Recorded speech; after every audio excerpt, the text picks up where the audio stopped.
HebrewWay.com, high-quality custom Israelite apparel store. The place to find scripture-based attire for men, women, and children of all ages. We have a wide range of t-shirts, hoodies, sweatshirts, caps, beanies, and bags, available in a full range of sizes. Also, the ideal place to find Israelite gifts for family and friends. HebrewWay.com is geared toward awakening men and women and especially the youth worldwide. Try our uniquely crafted collection with free shipping on eligible items. Help spread the word of the Most High. Visit us at HebrewWay.com. That's HebrewWay.com. Shalom. Peace and greetings to you. This is Amuna Yisrael, affectionately known as the First Lady of Debate Talk for you. I have enjoyed coming to you week after week, season after season, growing together, speaking about the difficult topics, investing the energy, time, and effort with our brothers and sisters on the panel. Today, I would like to come to you with an opportunity for you to invest in something that I've been working on and that's near and dear to me. It's called the Yummy Cottage. You can learn more about it at www.gofundme.com/the Yummy Cottage. We're currently fundraising so that we can get it off the ground, and your help would be appreciated. Once again, www.gofundme.com/the Yummy Cottage. Check the link in the box and hope to hear from you soon. Don't touch that dial. You're now listening to Debate Talk Free Radio.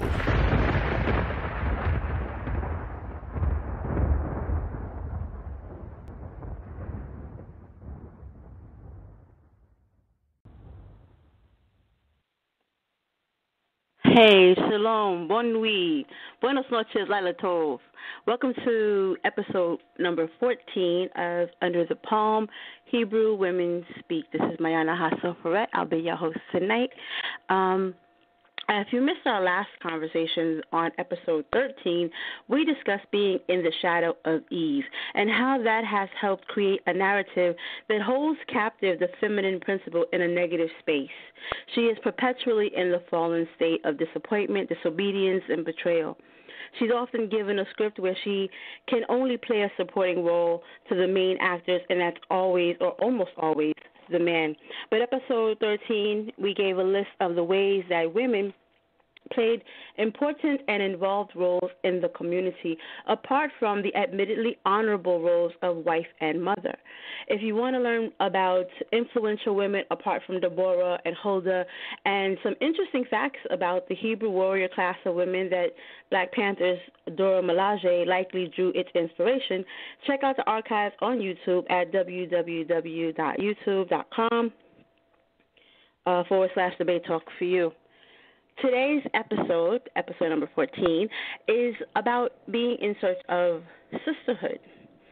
I opened up with greeting you in several languages, English, Spanish, and Hebrew, and in Creole. And I was able to do that because I have been in contact with so many different types of women and brothers over the last quarter of a century, and I feel very blessed to have met every single one of them. They have contributed greatly to my life and my experience as a Hebrew woman over the years. And that's why this particular topic is very near and dear to me. So I'm going to ask our panel, I'll bring them in shortly, a number of questions that will help us kind of figure out what sisterhood means to us, what it looks like, and how we can create sustainable, healthy relationships and maintain those relationships. As the conversation develops, I think that you will find a lot. You'll be able to take away a lot of really positive tools for your own relationships in the community and among one another. So without further delay, I'm going to get right into that, bring in the panel. I have my sister Malaka, who has rocked out from day one, and I appreciate her. Sister Amuna is here.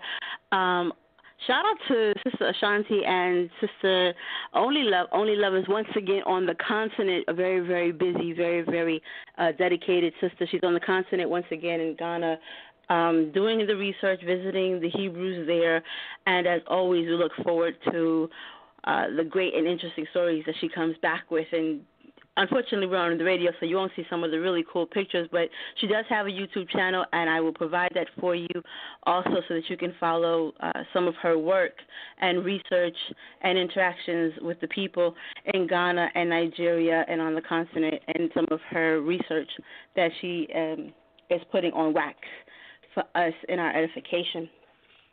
So as I said, I'm going to go ahead and get right into this because I have wonderful women here. The emails will come in as opportunity allows. So I'll start with the sisters that I have here.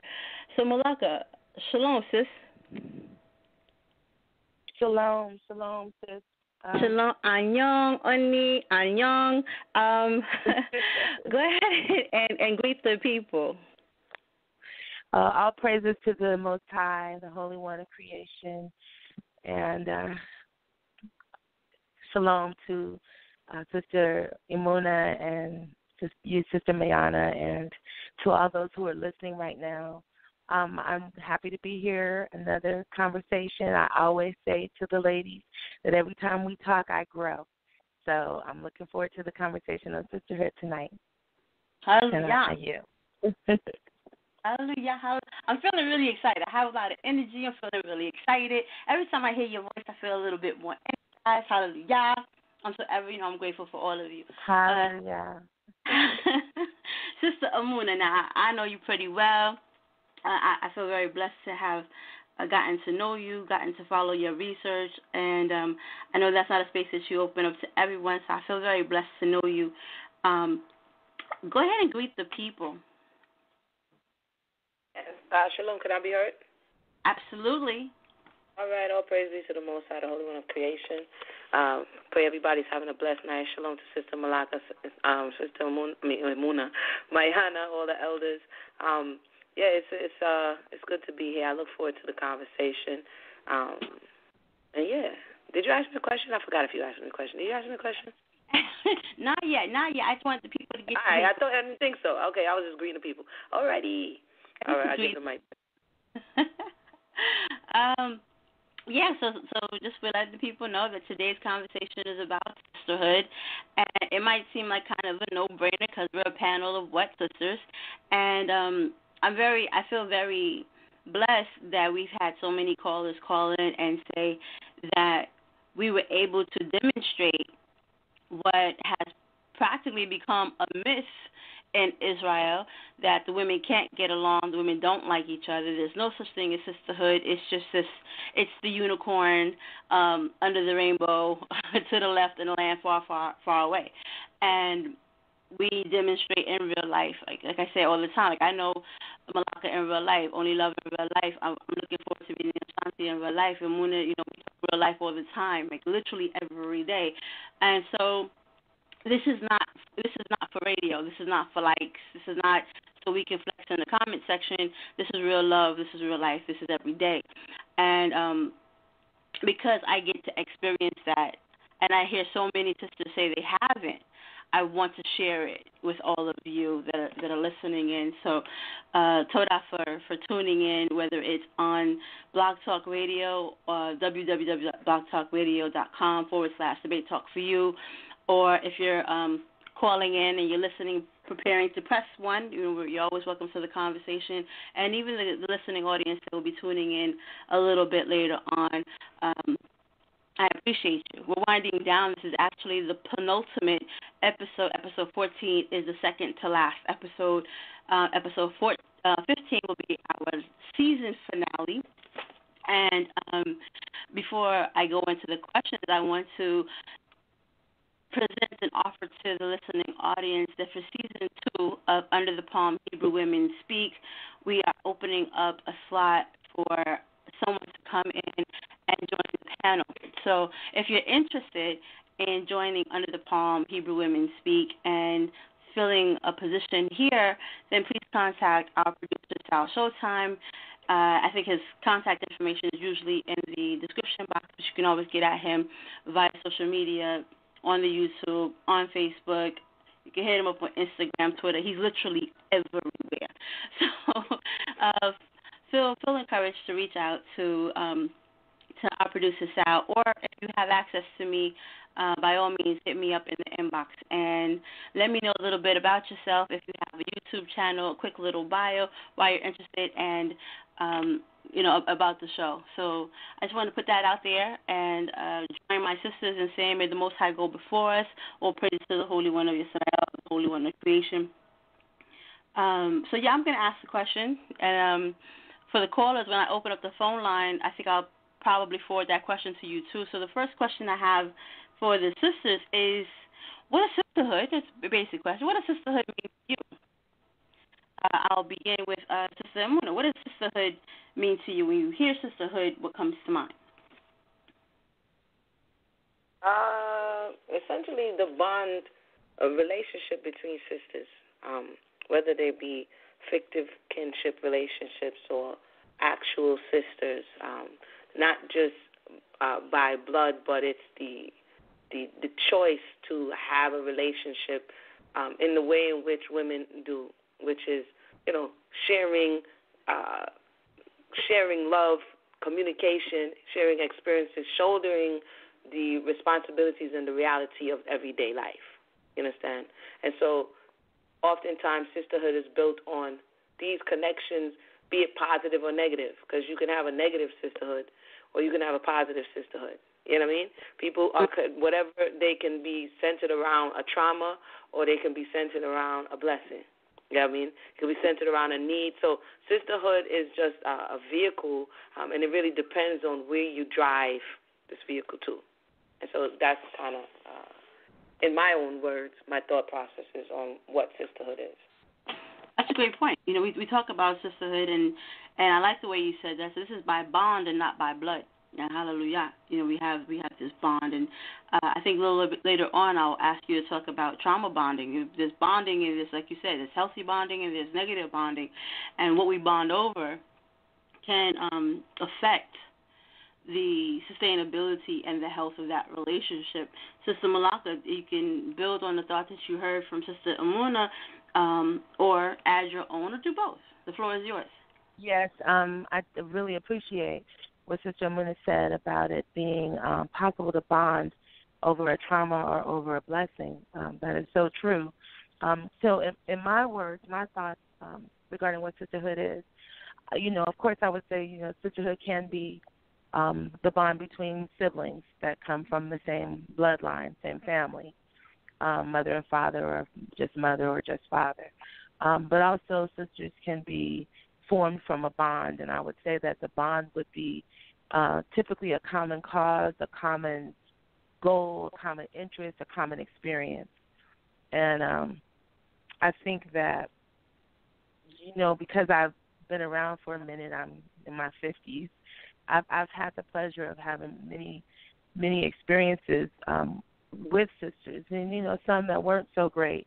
But one of the things that I've learned about the sisters, or the women that I've had relationships with that were most enjoyable to me, there was a commitment to telling each other the truth, a commitment to honoring each other, and a commitment to love. So it wasn't like, I can think of several women in my life that if you tell me something good about them, I'll be like, yep, that's her. And if you tell me something not so good, something flawed, I'd be like, yep, that's her. But I love her, And so I that's what sisters mean to me. It's just that common bonding, that bonding over, an experience, a goal, a cause. But what makes a sisterhood stellar to me is that commitment to truth, honoring one another, and loving one another, in spite of the flaws. It's dishonorable to not be honest about a flaw when you see it in your sister. But it's how you say what you see. That So there's so much more I could say, but that's in a nutshell how I see sisterhood. That's all right. We got all night. No, we don't have all night, but we got a few hours. We're gonna process out, unpack it, spend a little time together. I got my tea. I don't know if you got your tea, but I got my little chamomile over here. I'm keeping it calm, I'm about to. I don't have any tea. That's a good thing. That Sister Mooney, you need some tea. I hear that scratchiness in your throat. You got your tea? I'm over here drinking sparkly water, y'all. Oh, that's my thing. I got my Perrier. Yeah. I didn't drink. I told my two this morning some chai, but I didn't drink it. Yeah, tea is always good. I got my chamomile with a teaspoon, just a teaspoon of Jack Dark. Y'all know about that little Jack Dark. My daddy raised me that way. Anyway. Yeah, I was about to say that tea sounds like you got a little sprinkle in or something up there. Yeah, y'all know about that. But we're gonna keep the energy up. Don't worry, I'm not lit. Y'all gonna be like, wow, Mayana's up today. Trust me, I'm just very excited about this conversation and building, because earlier this month, it was at the close of last month that this question was actually posed to me. Where did I, and Muna, in fact, Muna and I were having this conversation. The question was posed to us about what we think sisterhood is. And upon further reflection, I asked the question to the panel here so the listening audience can listen in and think about it also, about what sisterhood looks like. And brothers, don't forget, although we're talking about sisterhood, and Muna is right, sisterhood typically means how we relate to other women. If we talk about being a sister, we're sisters to you too. So don't feel like this conversation isn't about you. We're your sisters too. And we're going to talk a little bit, and so the conversation might get uncomfortable. We're going to talk a little bit about how the men aren't always as supportive as they could be about women bonding together and having healthy conversations. There's a little bit of a fear factor, I think, or I have observed and I've heard about when too many women get together and have too many conversations or appear to be getting along too well, the brothers get a little uncomfortable. So I would like to hear your feedback about that.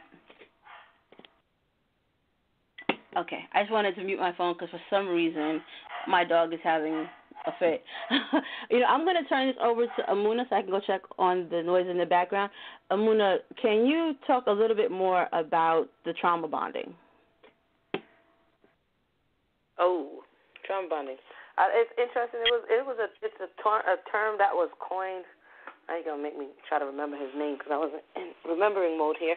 But it was coined by a psychologist, I believe, and it is actually a book that goes into it. I'm gonna look for the book as I'm speaking about the things that we bond over, and he was actually looking at the fact that negative emotions cause you to bond more than positive emotions, strangely. And so some people call it Stockholm. His name is PhD Patrick J. Kahn, and he calls it the betrayal bond, but he goes in to talk about trauma bonding. And so with that, when we look at our oftentimes situation here in the diaspora, we bond over things that hurt. And so this is how we oftentimes, as sisters and brothers, find ourselves in sometimes an emotionally abusive a sisterhood or brotherhood, because we bonded over, my baby daddy ain't no good, or we bonded over, whatever the issue is, whatever the contention is, the persons have this in common, and they can come together and talk about it and express it. So this bonding, like people would bond in jail. Oh, that's my, because the jail is a very traumatic space, and then they're in there, and that's my cellie. Even when you're out 20 years later, you're never going to forget that individual because it makes such an impression on the soul. And so I want to ask a question about that. Is that Malaka? I want Malaka to weigh in, but I want to put this out on the table. What are your thoughts? I want the ladies to weigh in on this. What are the thoughts if we bond over something traumatic, does that make it hard to maintain the relationship when the trauma is gone? Like you said, if the woman is in the space where she's bonding with other women because the baby daddy was no good, when she gets into a healthy relationship, are those women no longer women she can speak to because she's not in that state of crisis anymore? And so the bond that was made is no longer a bond that serves her. So I put that out there, and I would like for either one of you to kind of address that. What happens when we move from that space of crisis and now we're in this healthy space? Do those relationships break down? I was saying, sure. Go ahead, Malaka. Go ahead. would say, I was just going to agree. No, go ahead. Go ahead. I love you. Okay, I'm going to call names. Okay, I'm going to be quick. This is Malaka. I'm just going to be really short. I think, yes, when you bond in trauma, then when you personally move past the trauma, if the sisters that you bonded with have not made that decision to move past the trauma or have not been able to move past the trauma, then it can definitely put a strain on the relationship and could cause the relationship to end.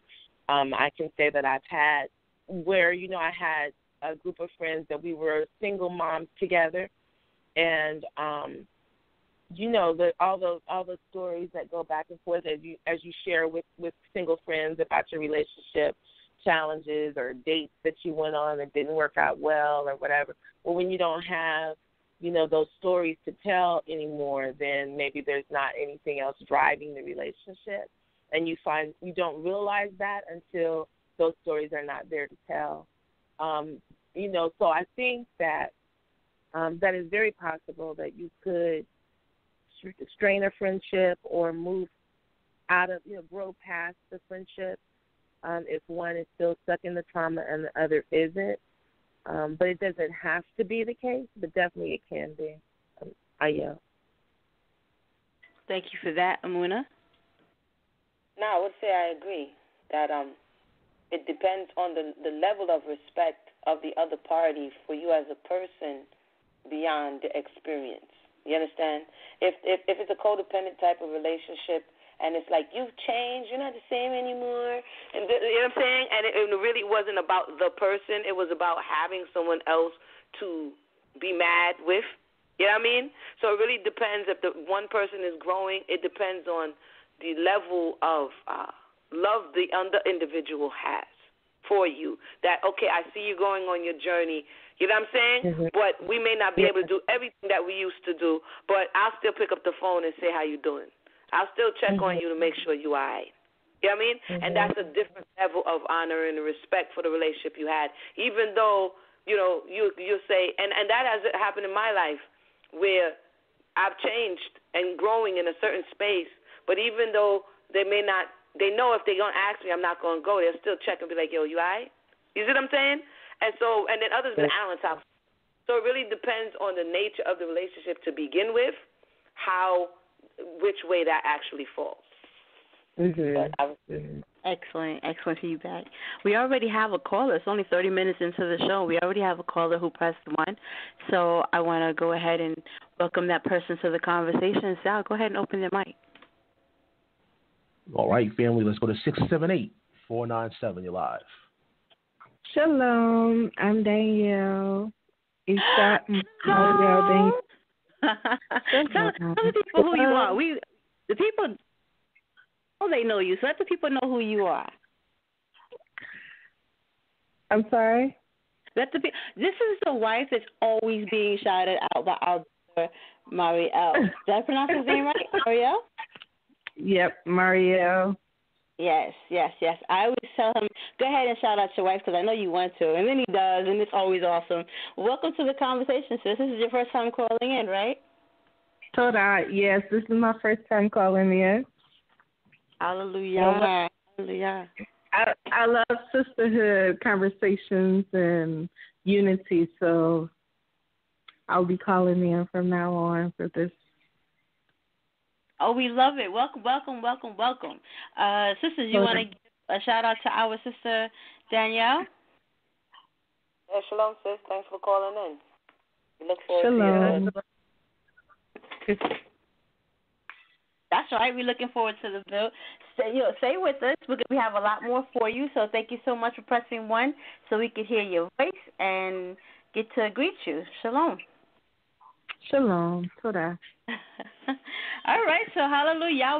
We just made a new sister live on the air, which I know about that. Brand new sister for us. I know she's been around. She's married to Brother Mark, frequent caller on our show. And so, obviously, welcome her to the conversation. Sister Malaka, you have written a book about the care and feeding of the single mother.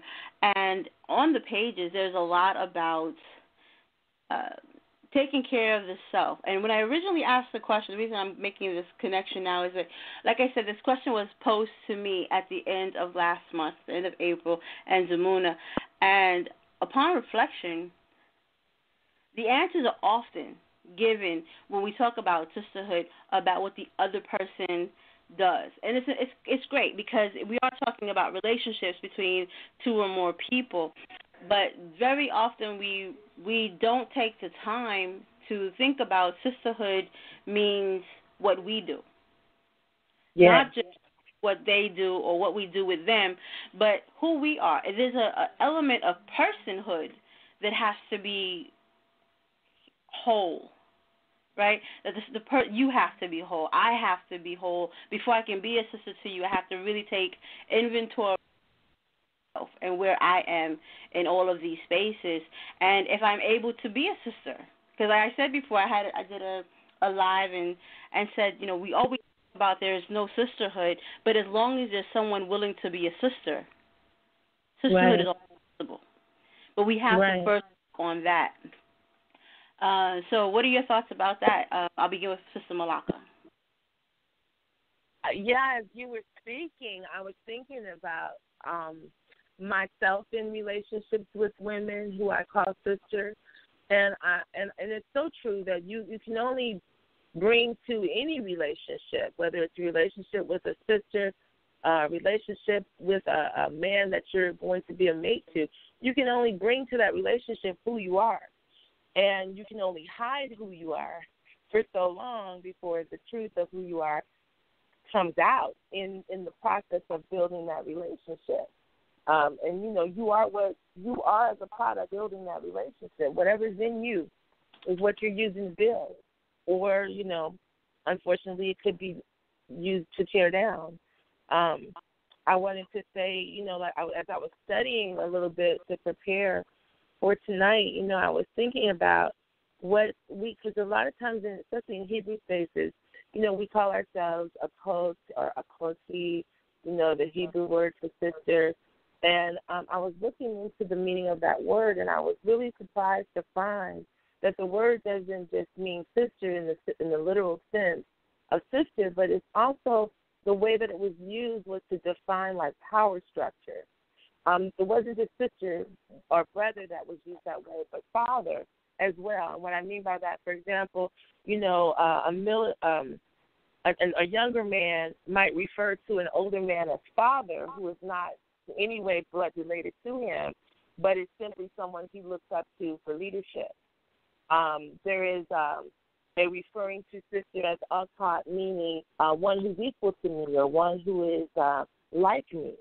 So there's a power structure that's kind of hidden in the word that describes brother, I call sister, Abba,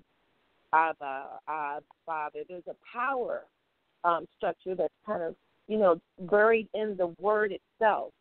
And so a kot or a koti, it means one who's equal to me.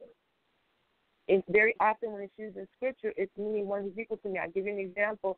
When Abraham told Sarah to tell the ruler of the land they were coming into that she was his to me in value. And so I'm thinking about how that power structure plays out in relationships between women. I think very often, just to be real, we come into relationships sometimes sizing the other sister up. You know, kind of like, hey, does she know more than me? Is she more learned than me? Is she, you know, more submissive to me than me? Is she getting more praise than I am? And I'm just saying in Hebrew spaces, you know, in Facebook spaces, is she getting more likes than me? Is she getting more attention than me? In work spaces, you know, is she getting more accolades from the boss? We do this kind of everywhere we go. In this particular society that we live in Western society, it's very easy to compete with one another, you know, and I'm going to say that when you look at Western versus Eastern, competition is in both societies, but it's the way the competition plays out that's a little bit different. You know, sisterhood is complicated. It has always been. When you look in Scripture at sisters like Rachel and Leah, it's complicated. You know, there's a power structure there. There's a little bit of a striving or a rivalry there. I think that the way we deal with the things that actually are there is that we have to be honest that they're there. You know, so like when I meet a sister, I'll use that as an example. When I met you sisters, I was looking for women who weren't afraid to study the word and speak what they learned and were clear about it. I was looking for that very strongly, fiercely looking for that. And when I found you, I was like, wow, here they are, right? My first thought was, oh, joy, wonderful, I found them. And then my second thought was, ooh, can I hang? You know?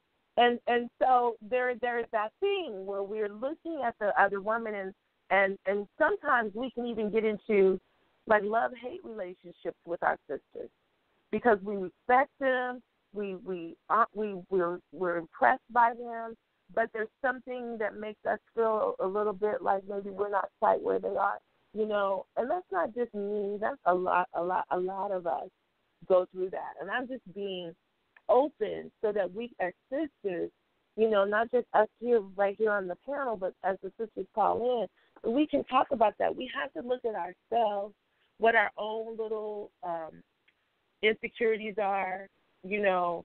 When I meet a new sister who's doing a similar ministry to me, and my concern, you know, because she's kind of in my lane a little bit, am I kind of like looking at that, like what's she doing? You know, when I meet a single sister, am I kind of concerned that, you know, I can't have her around me because she's too attractive? I mean, I'm just throwing examples out there. But you get the point of what I'm saying is that we have to look at ourselves. We have to acknowledge our insecurities as they come up. Sometimes we don't know they're there until they come up. But when they come up, we have to do like David did and acknowledge what it is, admit what it is, confess it to the Most High, and deal with ourselves about it. Because if we don't, we won't be able to build on the sisterhood with that person that we're having these feelings about. Sometimes we think it's them rejecting us when it's really us rejecting them because of how we feel. You know, so I wanted to kind of put that out there, and then I'll yield. Thank you for that. That was the voice of Sister Malaka giving us insight. Sister Amona, you want to build on that?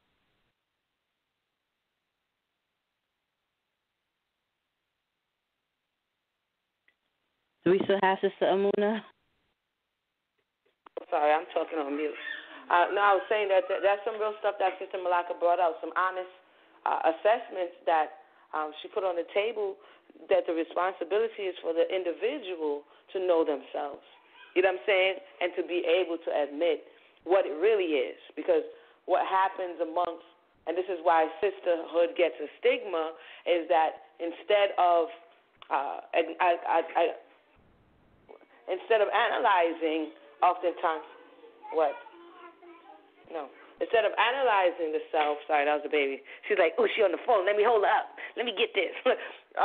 Instead of analyzing the self, we project. And I was just speaking about this before we came on air.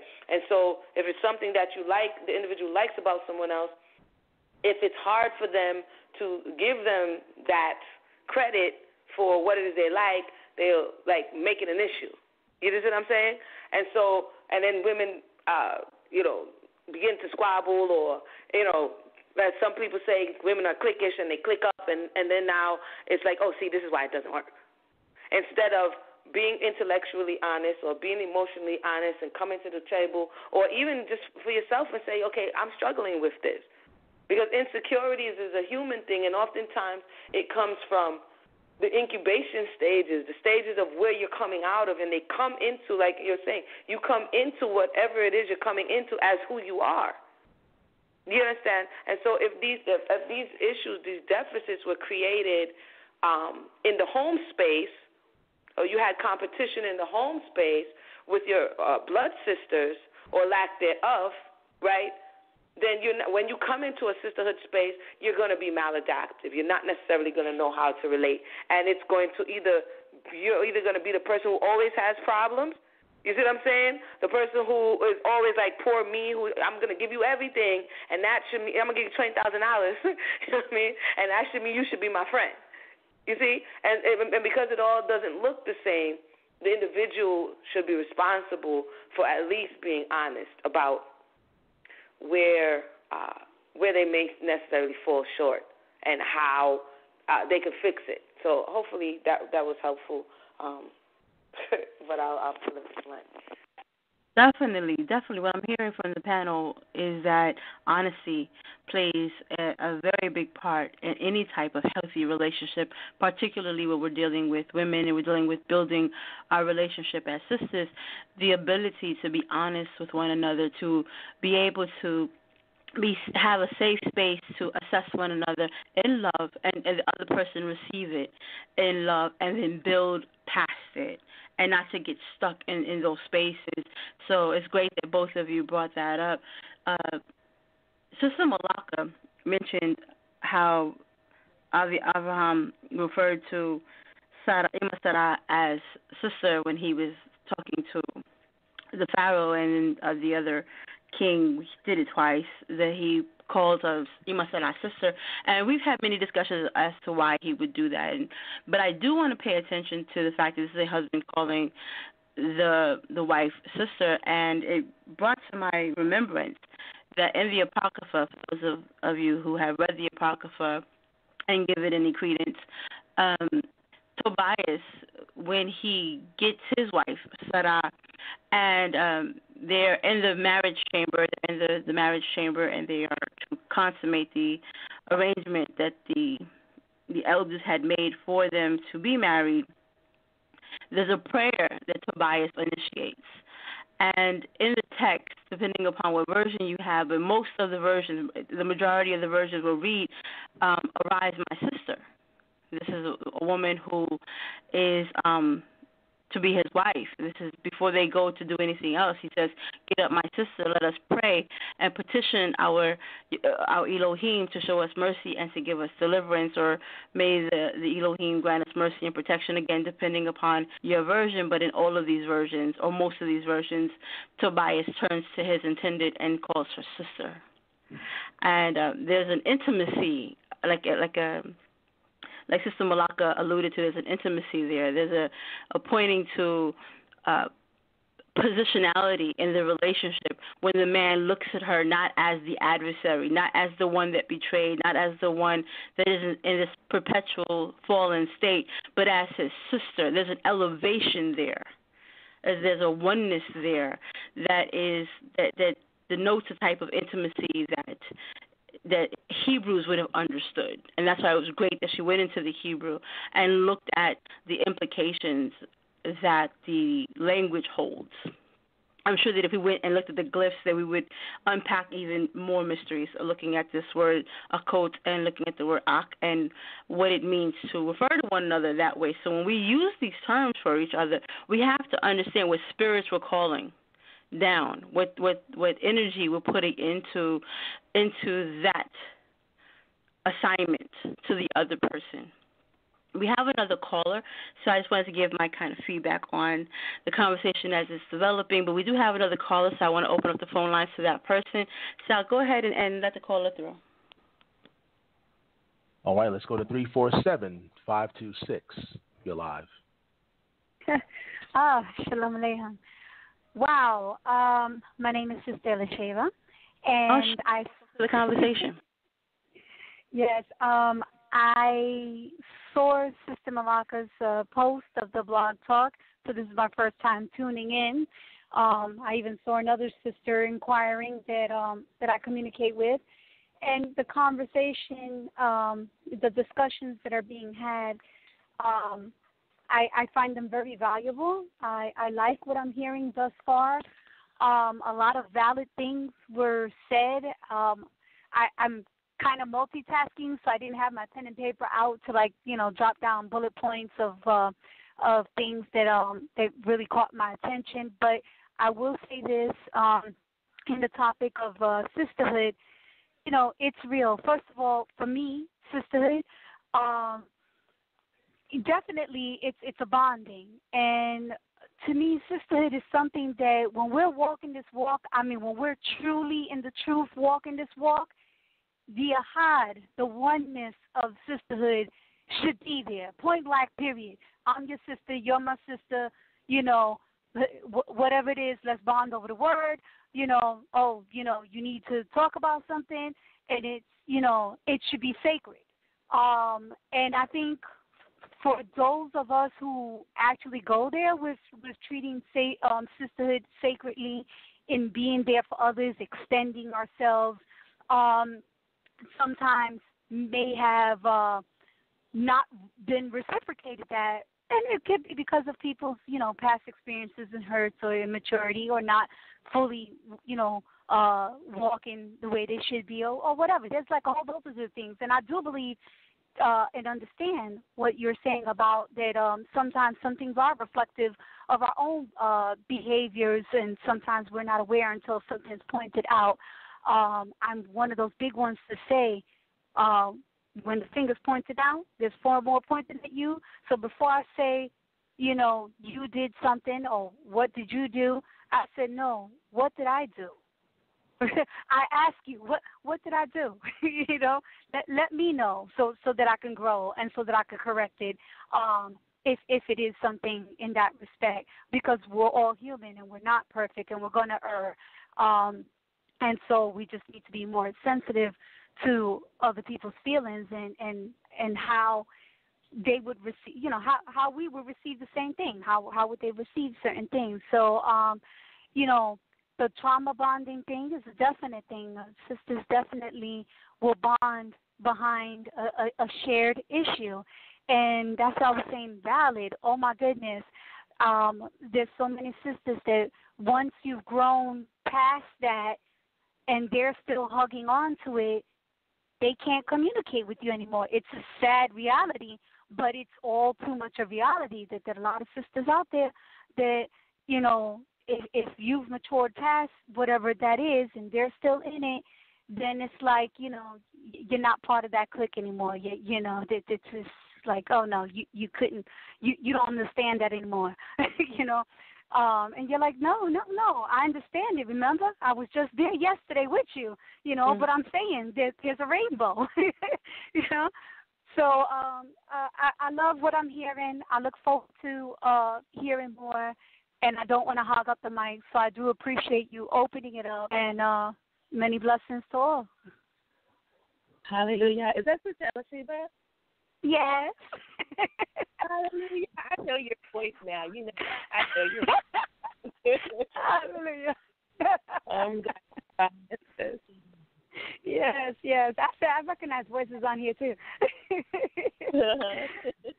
So it's beautiful that we're finding, more community and more meeting places, because that's what our civilization, our people, that's what it's about. It's about community. And once we get beyond ourselves and into the community mindset of being there together for one another to get to that higher level and think on a higher level and bring each other up instead of pushing each other out the way, then we'll succeed.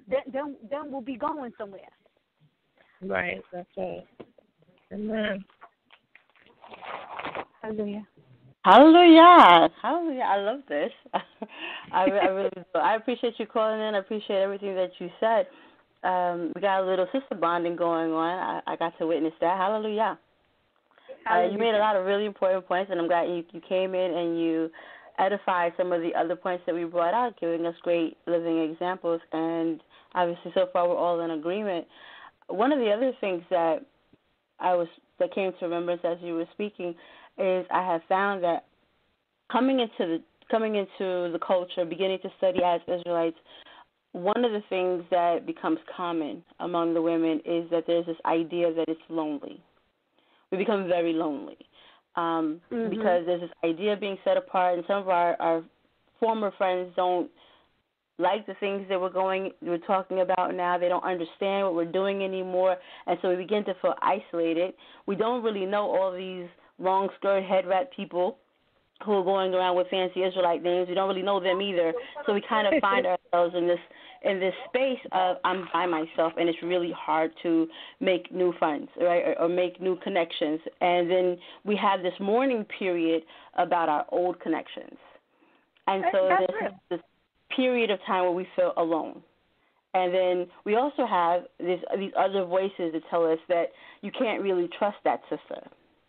You have to wait for it. That sister, if she's teaching something, she probably has some ulterior motive, and you should only listen to the men. There's too many sisters getting together. You're going to get in trouble. Don't walk with the sisters because you're going to get in trouble. And so there's that out there also where, like I said, the men aren't always as encouraging as they could be. That the men love their brotherhood. One of the things that makes them very strong, very confident, very able to transmit the conversation, to transmit the culture, to continuously push out video after video is they have a very strong sense of brotherhood. And I mean, there are brothers that'll tell you, I'll rock with my brother if I come home to my wife or to whatever. I have work to do with my brothers, and the woman comes second. They put their brother just all the way up there. But then the sisters are discouraged from being around each other because there's this idea of you're going to lead them astray, or they're going to lead you astray in some way. So I want the sisters to kind of parse that out. Let's talk about that a little bit, about the two things that I brought out, this idea of it being lonely, because we have that period of these are new connections on the horizon, and we do have to take the time to, whether we realize we're doing it or not, to mourn the connections that we're leaving behind. And so we feel lonely. And then we have these other ideas that are discouraging those new connections. So I would like to hear from the listening audience and the panel about some of those factors and your thoughts on that. Do you see that, or is that just like my experience and I'm just kind of seeing something that no one else is seeing? What are your thoughts? What are your experiences? Sister Amuna, what would you say? There's truth to that. Again, it depends on the level that you're going to experience is going to depend on the personality of the individual before and after. If the person was a loner before, they're not really going to miss anybody because there was nobody there. You know what I'm saying? But if the person was a socialite and now they have to adjust to a space where they want to be social but they're unsure, then they're going to have a different level of transition. So that's what I would say to that. There is a natural mourning process, disconnecting from things that you used to do, and the level of it is going to be determined by the personality of the individual. As it relates to the second question, the second question was just in my head and I forgot it again. So run it back again. What was the second question? The second question was related to the idea that there is some discouragement on the part of the men. And some brothers, not all brothers, but there's some discouragement about women getting together and talking amongst each other. Oh, yeah.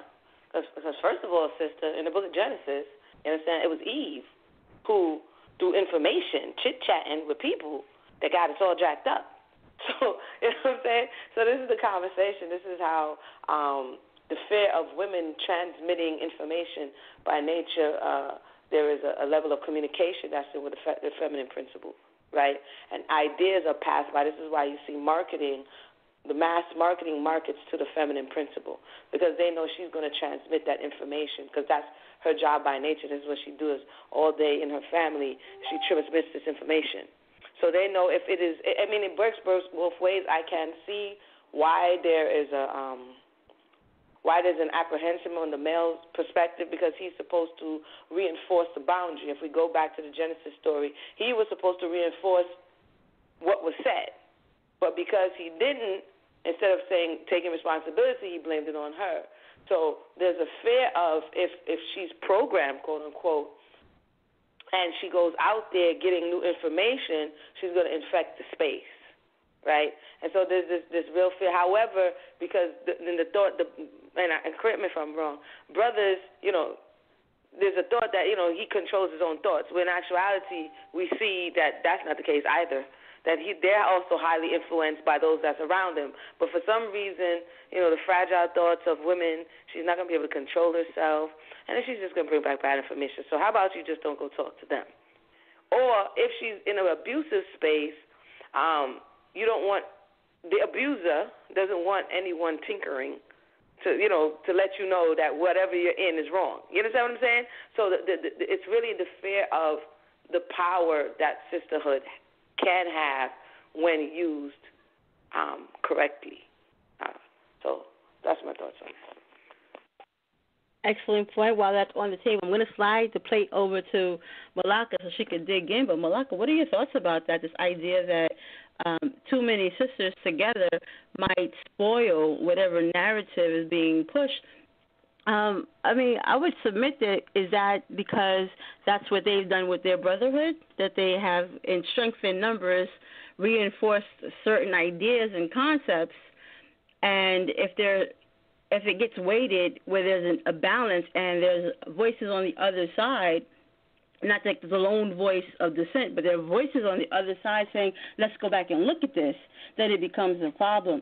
I want to hear from Sister Malaka, and then we'll go back to the calls. We have 2 callers holding on the line, but I want to give Malaka a chance to dig into this.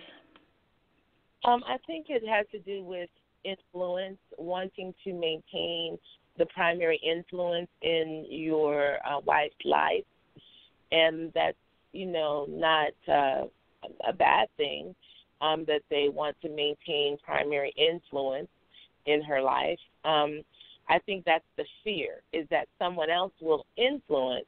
Now, and of course, I'm not talking about an abusive relationship.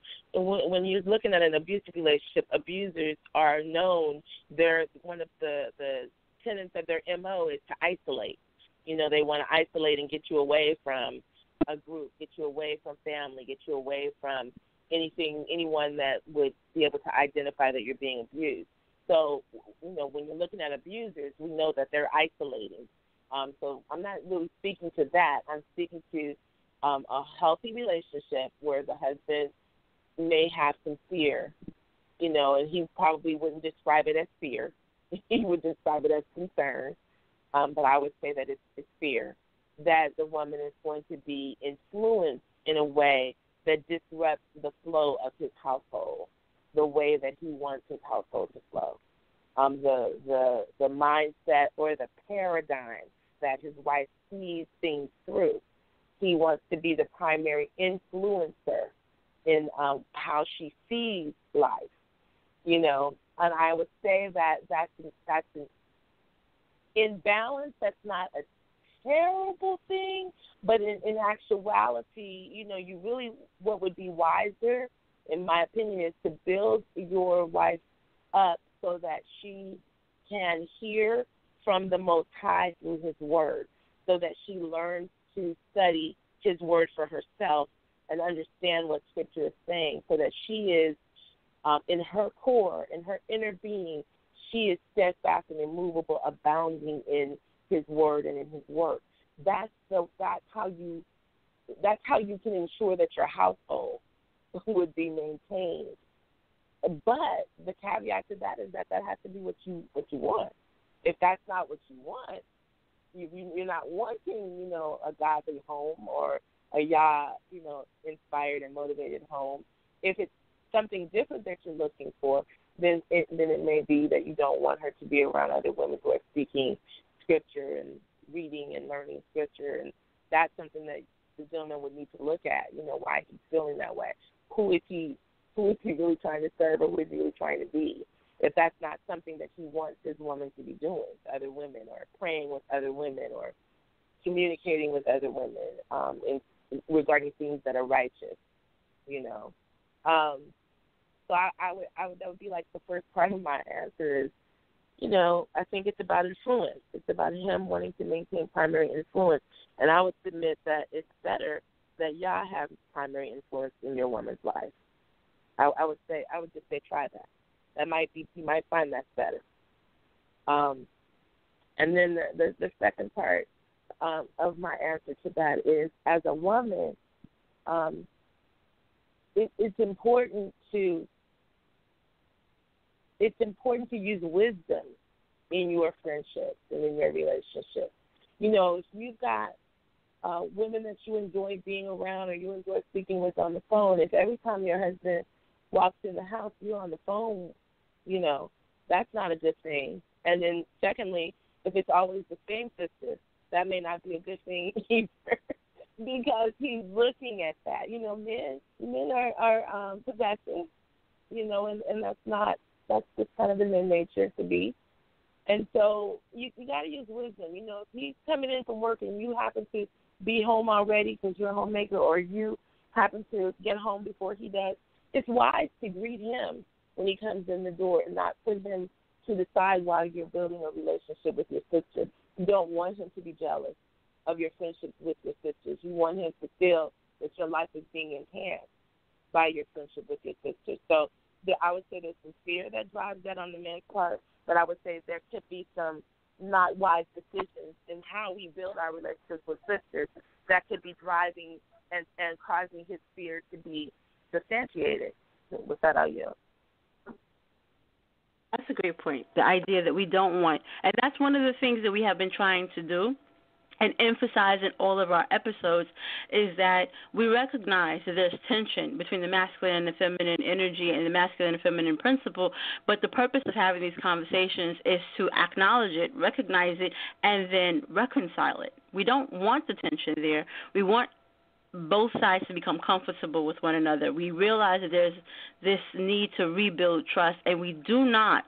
And there's always this other conversation happening on the back end that wants to tell us that we're in competition with one another, that we're adversarial with one another, that if one is learned, the other one can't be learned because now there's a competitive space.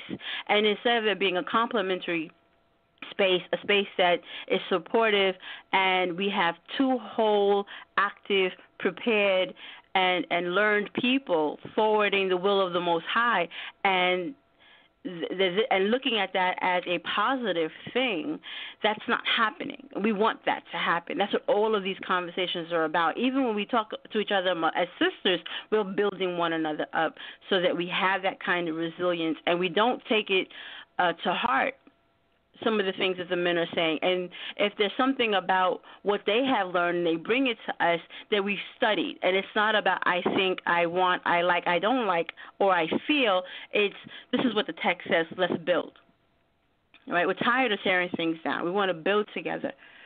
So with that said, we have two callers holding, and I want to welcome them to the conversation. So Sal, go ahead and open up their phone lines.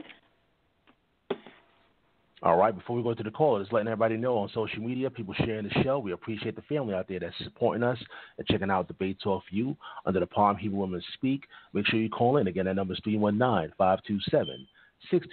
If you have a question or a comment, be sure to press number 1. We'll add you in the conversation. Let's go to the caller. Let's go to 443-722. You're live. Good evening. Can you hear me? Yes, good evening. Welcome to the conversation. Who are we speaking with? You're speaking with Queen Amina from Baltimore. I don't know if you Shalom. How are you? Shalom, shalom. How y'all doing? So prosperity to the Most High. Good. Welcome. Toda.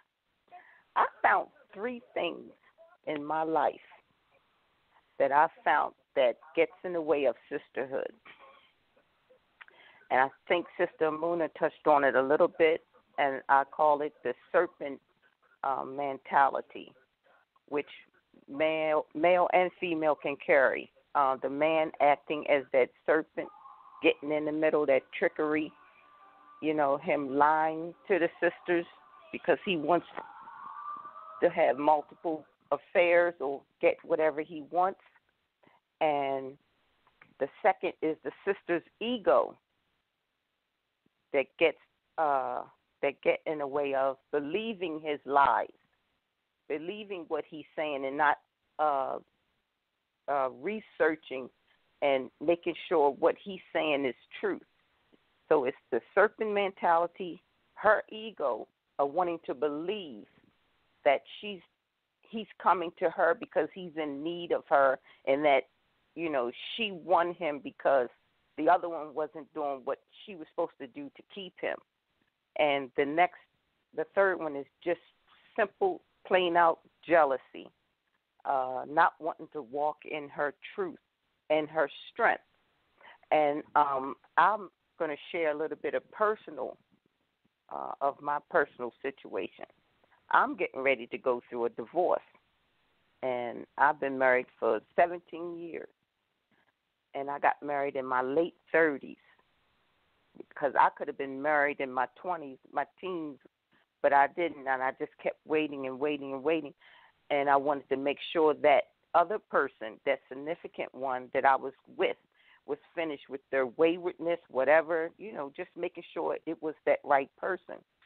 And so I gave that person my late 30s, gave them all of my 40s, and waited around, and I'm almost 60. And I'm like, I ain't giving you my 60s. And I believe in the marriage. I believe in the union. It's beautiful. Not all of my marriage was a wreck, but there comes a time where you need to just let it go in order for you to have sanity, in order for you to worship the Most High before you got married and even during your marriage, because if you stay in it too long, it upsets. So you can't just let a person just have you just can't give them all of yourself, else you're not going to be able to come up out of it, whatever you're in, because, we're told to give our being, ourself, to our marriage and to our husband. So even though I'm going through that, I still believe that marriage is the most beautiful thing the Most High gave us as a union, as family. It's the foundation. But we sisters, we need to get together. So when the men come talk mess, you have to be steadfast to make sure, is he telling the truth? Even if you got to pull both or three, everybody together and talk, and come out of that ego that, oh, he just loves me kind of stuff, So with that, thank you. I hope I wasn't too long. Not at all. Not at all. Thank you for sharing your thoughts. Is there anyone that wants to respond to that? Malaka Amuna, you have any thoughts on that? Shalom. Yeah, you can be heard. Okay. I definitely understand the sister's point, what she's sharing, and I've seen that. I've seen that in many different spaces, not just in Hebrew spaces, but just in life, where you have the ego at work and a sister who will think that maybe she's being told the truth because she wants to believe that. That's fleshly attribute. It is part of the ego. That's part of everyone has that desire to want to be what's the word I'm looking for? The best or the most valued in a situation, whether it's in your workplace or in school or at home with your mate. You want him to value you above all else. And there's some women, and I used to say this with my girlfriends when I was younger. I used to say, if you get hungry enough, you'll eat out of the trash can.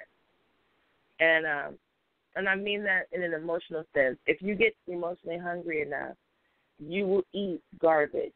You will eat emotional garbage. You will accept lies.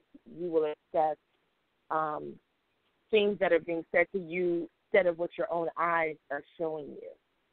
I mentioned that a little bit in my book. I shared a personal experience of being in a relationship where this person is showing me over and over again that they do not value me, but I'm willing to believe what they're saying instead of what I'm seeing, because that inner part of me wasn't strong enough to face the truth. And it wasn't until a crisis occurred that I was forced to face the truth. And so I'm saying this, to say, in response to the sister who just shared, sis, I'm so sorry that you're having to go through a divorce. It's a horrible thing. It's the death of something, and I'm so sorry for that. And I'm so sorry that you're having to go through that at this age, even though you tried your best to be careful. But I'm going to say to you that I'm so happy for you that you have made a decision to commit to yourself and to commit to, your healing and your health. I can hear the strength in your voice, and I know that you thought this well out. You didn't just make a quick decision, because if you didn't make a quick decision to marry, I'm sure you didn't make a quick decision to end the marriage. So I'm not glorifying the ending of a marriage, but I'm just saying to you, I applaud your desire to take care of yourself.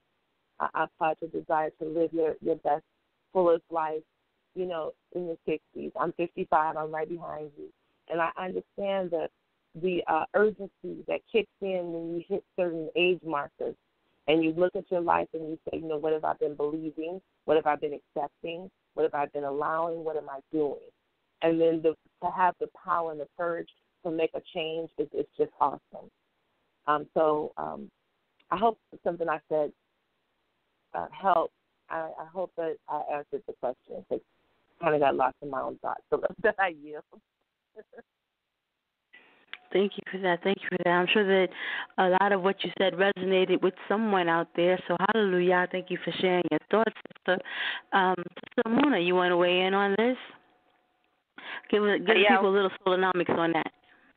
No, essentially I echo a lot of what Sister Malaka just said in regard to the caller. It's always a grieving coming to a space where you have to choose, so for that many condolences, because people say condolences as though it's only when someone passes, but when someone goes through a tough situation, let them know that, may the Most High continue to strengthen you in this time. There are spaces where people, there's the argument about Moshe allowing, as some would say, divorce, but then you see the practical application, as a caller said, that if you don't choose, then it will consume you, and then you will lose you. Yeah, I mean, and so we get to the spaces where we have to make these very tough choices, whether it be in with a marriage, or it will be in a sisterhood relationship, where you have to choose, where you bonded, just to bring it back, as it comes back to the topic, you bonded over something that you are no longer. And you have to grieve, allow yourself to grieve, and choose yourself for the better, and do it in such a way that if the person happens to come around, they'll be willing to engage in conversation. The best illustration that I could have for this was the Malcolm X movie, when Malcolm X and Shorty, remember, played by Spike Lee, and they were in jail together. They was running crime together. They was laying with, European women together, and Malcolm X changes. And Shorty comes and seeing him preaching, like, what you doing? You know what I mean? What's this? And he's like, yo, I changed, man. He's like, man, get out of here. Come on, let's go get this. You know what I mean? And he's like, come on, bro, I don't do that no more. And that difficulty of the other individuals saying, nah, I hear you, but it's not enough. But in some friendships, it's actually enough to bring the person onto the other side. In some relationships, it's actually enough to bring the person, like, oh, my wife went through first, or my husband went through first, or my boy, how I got put on, my boy started. You see what I'm saying? Some relationships are enough, and others are not. And it is what it is. But it is also something that we, as we go along, we acknowledge someone where they are, and, as long as they pray before the Most High and ask for direction, in their life and what is it to do, may the Most High be with them as they go through. So much condolences to you, and may the Most High continue to be with you, as well as your mate in this space. So, yeah, I'll relinquish the mic.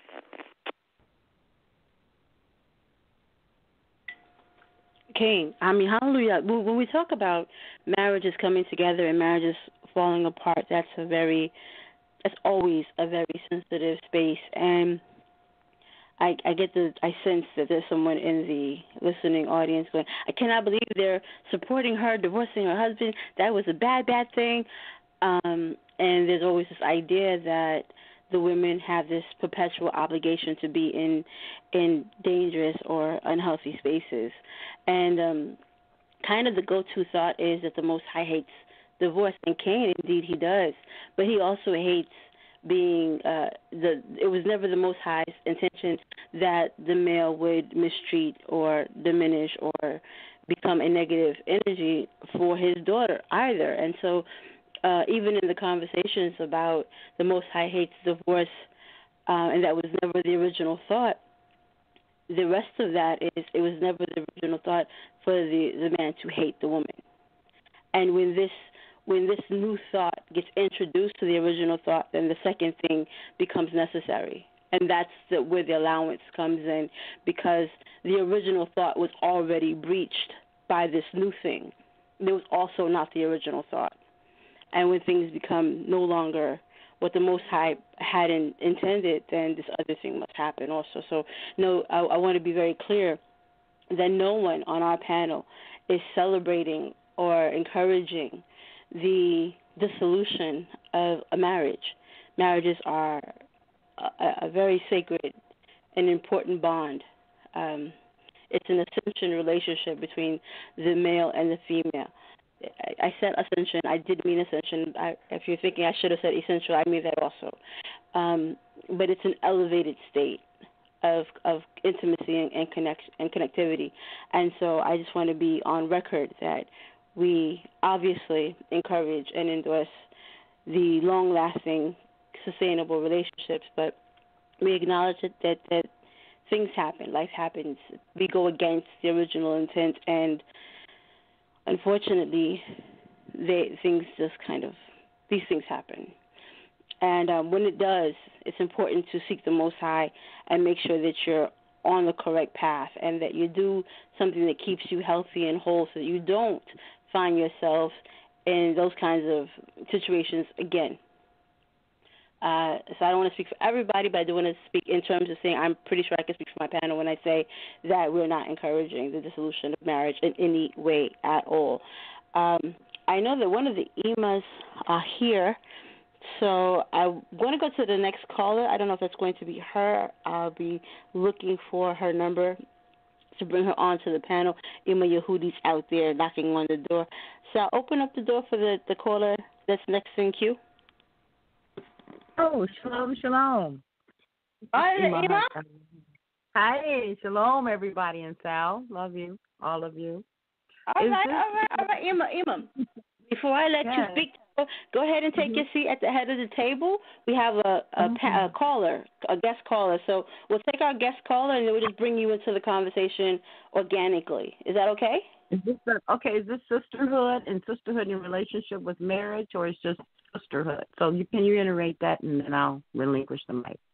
Sure. We're talking about just In Search of Sisterhood. The title for today's show is In Search of Sisterhood.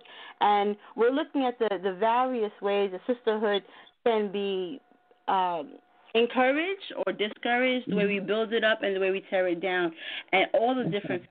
Sometimes that's marriage. Sometimes it's just the relationship that women have with each other, bringing in that old pretext of you can't trust her, there's these jealousy issues, is she prettier than me? To take my man, all these other concerns that we bring with us from this previous mindset. We talked about bonding over trauma and the like. So we'll keep updating you as the conversation continues. But that was just to kind of grounding. Okay, thank you. Okay, great. So Sal, you can bring in the next caller. It's Shalom. 303. Yes. Oh, that's me. Shalom.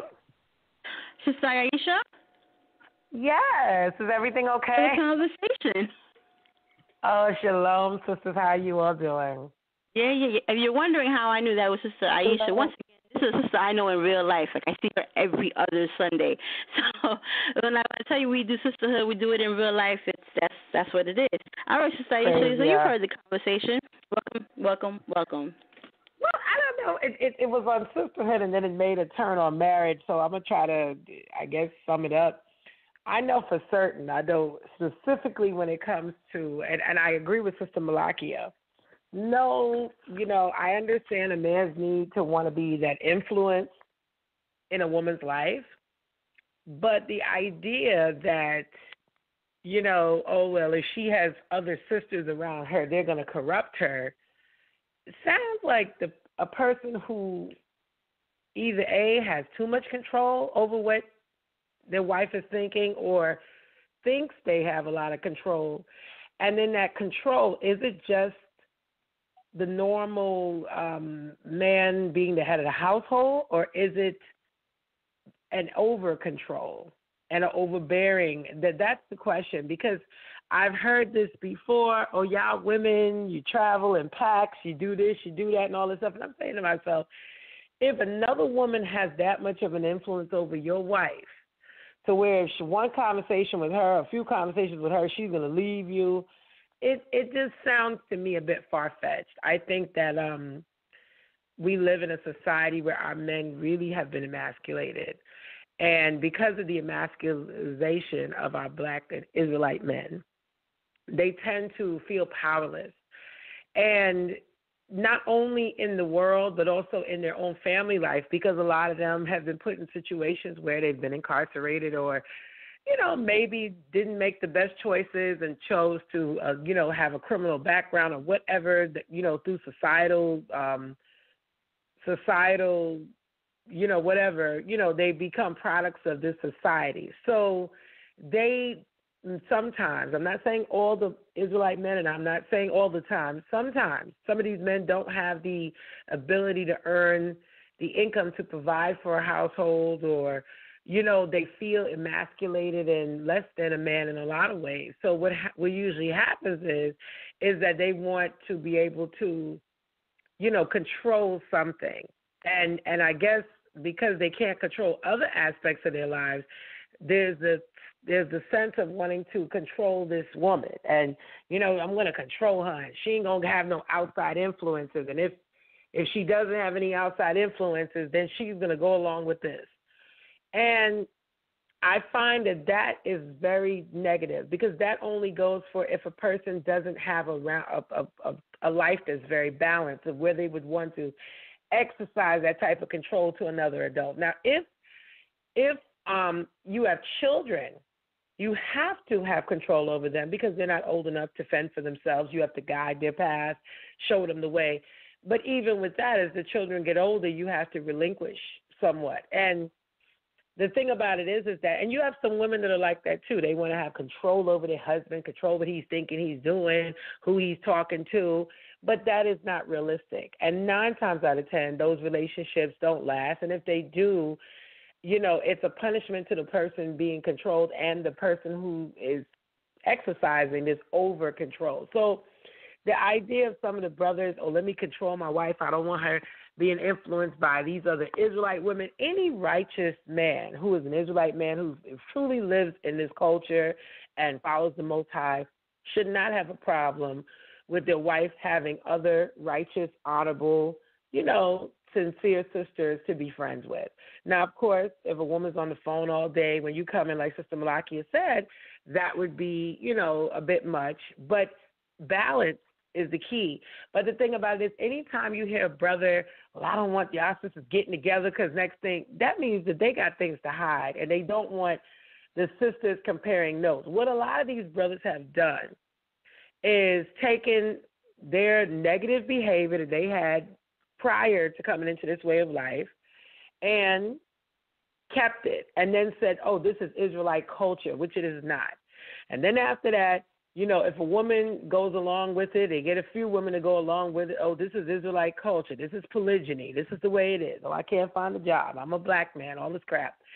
And basically, that's what it is. So they don't want the women talking to other women that are going to say, well, no, my husband works, or no, the scripture doesn't say that.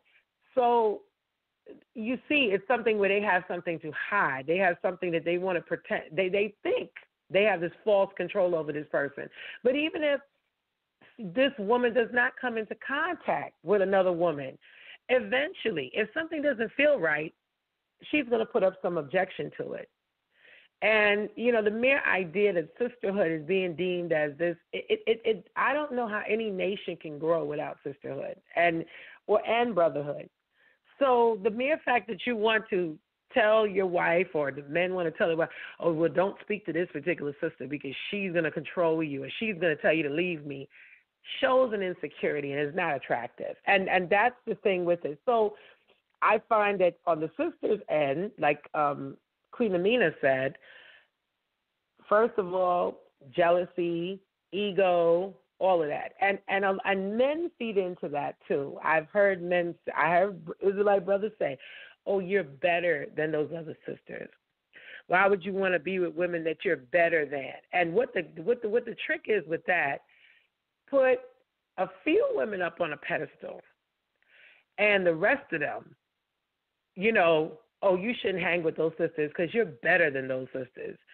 That's a trick now to separate, just like how our enemy has divided and conquered us, is the same trick they use against the women. And some of the women, because they got their own issues and their own egos, like I think Queen Amina was saying, they fall for it hook, line, and sinker. If I'm in a relationship with someone, and they start telling me how terrible their previous wife was, I'm going to find out, well, why would you be in a relationship with that type of person, or what exactly did you do to contribute to it? I'm not just going to sit there and listen to a man talk about another woman, and I'm saying to myself, well, in my mind, I'm saying, well, what was he doing that he was in this negative relationship for so long? You know, we can't be that gullible. But us women, because we're territorial and because we want to be the queen in this man's life, we fall for it hook, line, and sinker. Well, since you brought out, so I'm going to stop there. Well, because you brought out so many great points, and I don't want them to get lost in the conversation. You keep giving us more and more great material to build on, and I want us to get a chance to do some of that. You made great points, this idea of the exceptionalism. You know, you're pitting us against each other.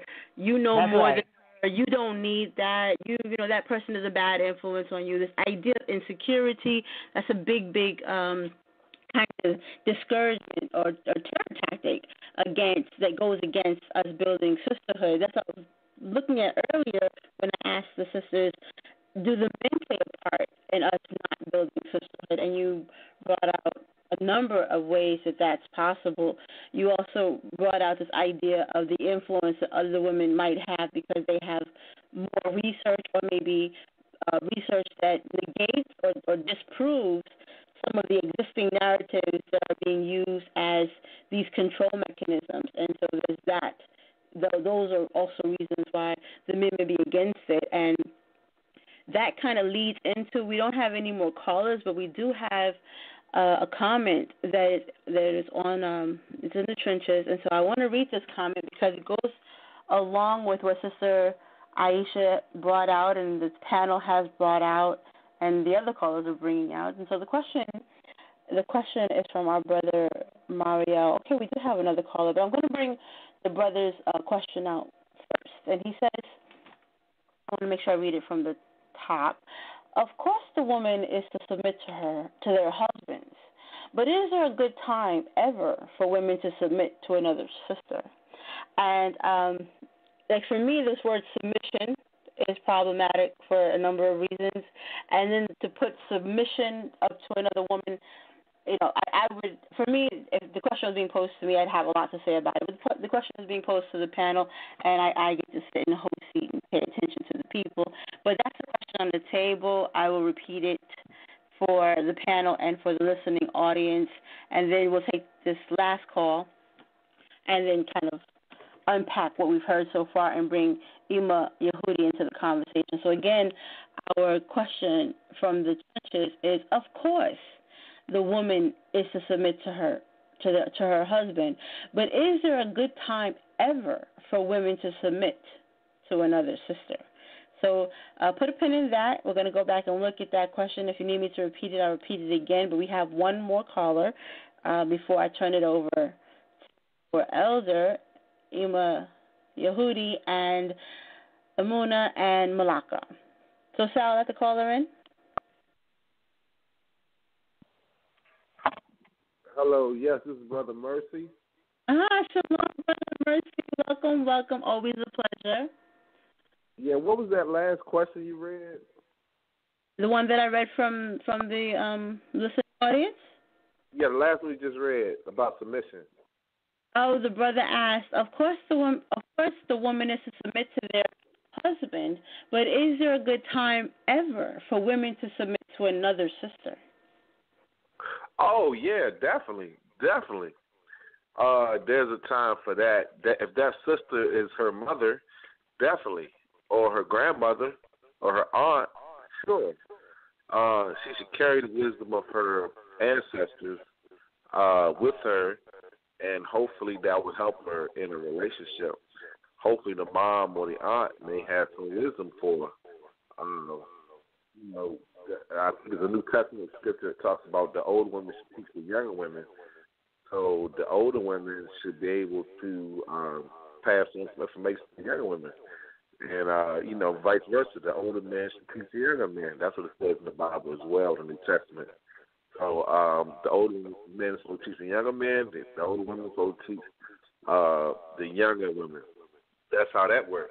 But I just wanted to say that, I think one of the biggest problems we have in our society today is that people just don't know what they're doing, and they try to pretend like they know what they're doing, and they just don't know what they're doing.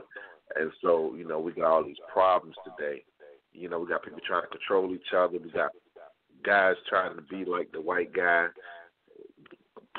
claiming their blackness, but trying to be like the white slave master, trying to control you, you know, that type of thing. You know, Torah, I believe, has freedom. It teaches about being free and free thinking.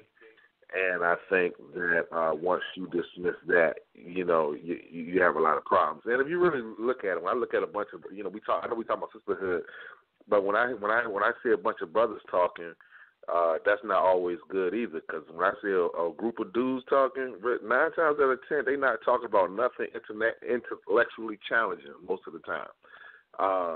And what I mean by that is their egos is infused in what they're studying, you know. So I just wanted to say that, you know, they're not really learning unless they're building themselves up, you know. But we have women kind of weighing in and supposing what the men think about sisterhood. And so with you being the representative masculine principle online, what are your thoughts? Like, why would you say that there's some resistance on the part of the men when they see sisters attempting sisterhood? In your experience in the culture, have you seen brothers discourage sisters coming together?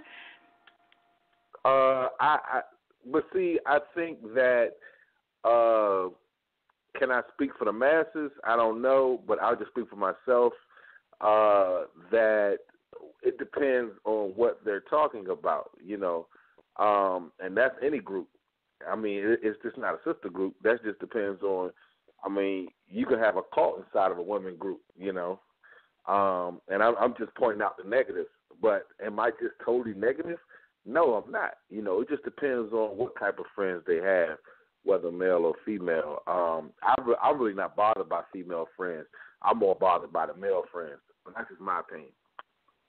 Thank you, Toda, for that. I have another caller. Caller, just stay with us a little bit longer. I want to give the panel a chance to address what they've heard so far. We have had so much really good information. I'm sure that our caller is going to contribute something else amazing to the conversation, but I really want to bring the panel in to let them reflect and respond to what they've heard so far, obviously beginning with our elder, Ima Yehudi. I mean, we've got some really good information coming in. What are your thoughts about? Yes, I'm trying to think where to start. Okay, let me start with sisterhood from my experiences, because I'm listening to the young sisters. I've seen those things happen in relationships. It didn't happen with me. I had a sisterhood. Sisterhood to me, we were friends. We had common bonds with one another. We respected each other's boundaries. We did things for one another. I was married at the time, but I had a very close friend who died just 2 years ago, who was a sister. It really helped. We supported one another. And I believe and then kind of what the young man was saying, it all starts at home in your teachings and how you conduct yourself, what is being a woman should be the question. What is being a female, let alone sisterhood? We have to be wise in the friends we socialize with, even if we're single or we have a husband, because there are some women out there that are very vindictive and some mean well. You know when you have a good friend that is supportive and will talk to you and not talk at you. And recognize from the experience I've seen, many sisters do get so involved and entangled, it can cause conflict in a relationship between her friend and the husband. Now, as far as when he said submissive, I would use a different word in terms of submissive. I would say women have a particular type of sisterhood that runs deep because we have these nurturing qualities as well as we wear many hats. So we have a bond that's different from men, and that bond can carry on for years. You must understand that. And sometimes, in my case, I was friends with someone over 50 years, and I'm no longer friends, not by my choice. Because sometimes we evolve and we change. Now, as far as a relationship, I've never had a problem when I was married with my friends. That just wasn't there. So I'm listening to the young people talking about, and how it is, I've seen it, where there's a lot of confusion. But sisterhood actually is far more important to me, maybe at this age, because we have a common bond. We have strength. We have power. We have the motivation, and I say again, we have we're nurturing people. And men, too, have a bond. And men, too, get together. And there are some constructive things men talk about.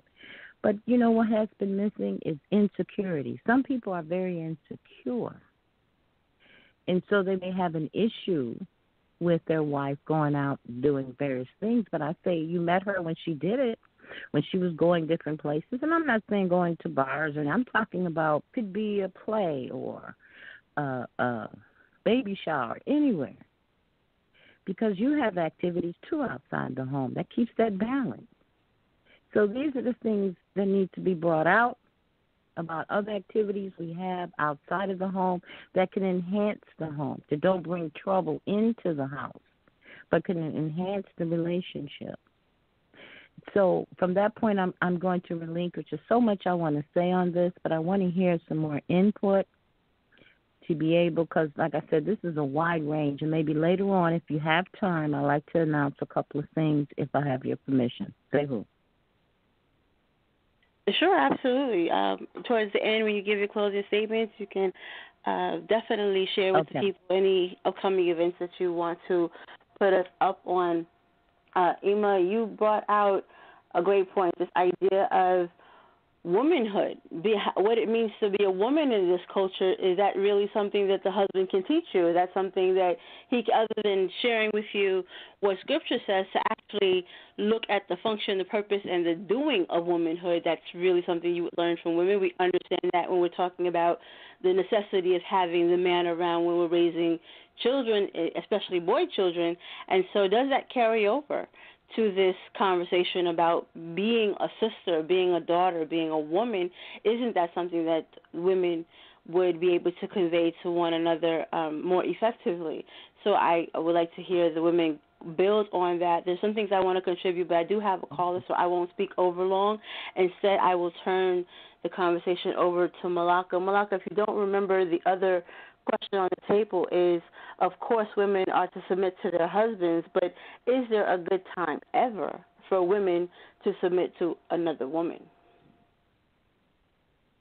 Okay. I would say yes, because there are situations in which another woman or sister is in a leadership role. I'm thinking just in Scripture, like I'm thinking about the agreement that Rachel and Leah came to concerning the fact that Rachel was willing to now share her husband's affection with her sister. You know, Leah was the older sister. And in doing that, and if you don't remember the reference that I'm talking about, I'll give you the scripture in a few minutes. I have to find the scripture. But basically the story is that Leah's son had come back from picking flowers or mandrakes or something out of the field, and he brought it to his mother. And Rachel, who was childless, saw Leah's son giving his mother something and saw the joy that Leah was experiencing in being a mother. And in that moment, she wanted to know what that felt like. And so she went to her sister and she said, will you give me, some of these flowers or mandrake or whatever it is that the son had given her. Would you allow me to have some of them? And Leah, I'm sure that her natural inclination would have been like, you got my husband's affection and his attention, and now you want my son's affection and attention too. But instead, Leah agreed. She gave it to her. And in that moment, Rachel actually, depending on how you want to define submit, Rachel submitted to Leah's desire to be with her husband. And she said, okay, tonight I'm going to send him to you, and you be with him. You have his affection and his attention tonight.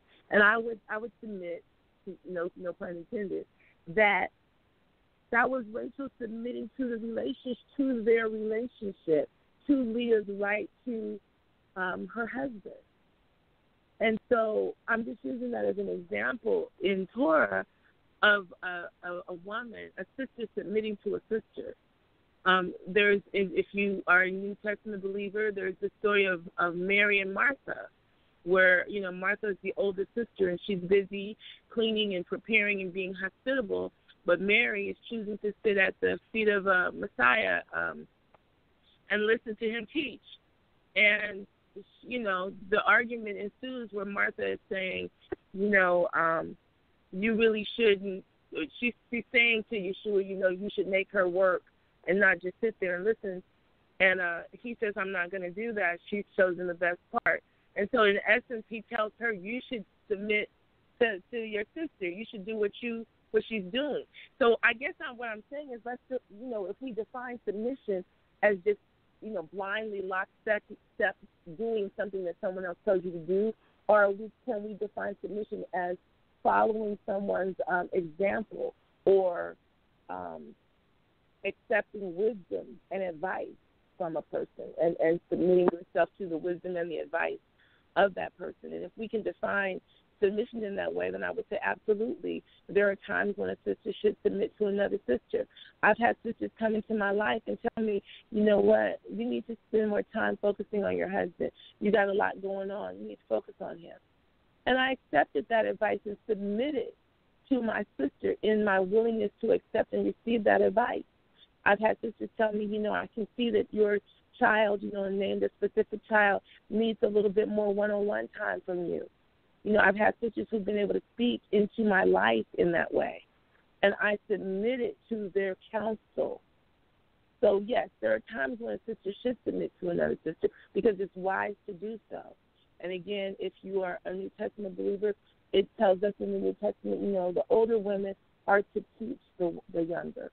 And when we just look at ourselves as a culture, we can see in Torah Ruth submitting to Naomi. And some people will say, well, but that was a mother figure. She's a mother and a sister. And with that, I yield. Excellent points. Excellent points. So what Sister Malaka is illustrating for us is that throughout the text, no matter what side of the text you go into, there are all of these examples of women relating to each other and not having these spaces of competition or contestation, but instead saying, I hear you, I see value in what you're saying, and I'm going to put, like the callers have been saying, my ego aside and heed wisdom, which is what Amuna brought out earlier, this idea of heeding wisdom. It's not that I have submitted to the person, but I'm submitting to wisdom. And that's what I wanted to talk about also. My relationship with submission has to do with it belongs to the Creator. And so others just benefit from the submission that you give to wisdom, the submission that you give to the Most High. Amuna, am I off base with that? What are your thoughts? Yeah, Malaka just said it for me. I'm over here like, go ahead now, Malaka. That's where my mind went to with the conversation as well as what you said. It's really the spin that we put on this word submission. One of those trigger words that has all of these wild, crazy, Hollywood-esque type images that pop into our mind. But as Sister Malaka perfectly illustrated, it's simple as, and as you're saying, heeding wisdom. And if it's coming from your sister, then heed it. You know what I'm saying? If it's coming for a child, then heed it. You know what I mean? And we seem to think that it only comes because this is one of our spaces of injury, that women submit to the man and he has ultimate authority, when, as you said, you're submitting to the will of the Creator that is supposed to be coming from this individual. You understand? And so, like Imam Judith said, there are spaces where the relationship, any relationship, has a level of submission in it, or you don't have a relationship, because one party cannot be right all of the time. If you have parental relationships where the parents feel as though they're always right, even when they're wrong, what is going to happen is you're going to injure that mother-child or father-child relationship. So there has to be submission on both sides, which is yielding to the right of way. You know what I mean? You don't just get to rock out all the time, just because you're in a certain position. Bosses can be wrong, husbands can be wrong, wives can be wrong, parents can be wrong, and you have to submit to the fact that you're not infallible, you're not perfect, and you make mistakes. You know what I mean? And so that's what I would say. In addition to that as we look at what that word means and probably put it in as has been done in a different light and spin it around, then we could see where if she, as Sister Malaka said, and I'll just say, if the sister's mad, right, and she's going off the deep end, but her good friend knows everything they've been through, and she's going hard for the husband. Like, come on, sis, you don't want to do that. You know what I mean? She's running it down. Should she submit to the advice of the sister who's telling her slow down and take a breath? Or you see what I'm saying? And then the husband, if he knew, he'd be like, yeah, listen to what your friend said. And then you even hear that sometimes when a friend comes in and has another narrative than the wife does, and the husband will say, well, listen to what your friend just said. She making sense. So it can't be like whenever it's suitable. It has to be when wisdom is speaking. So with that, I would like to start. And I say hallelujah to that.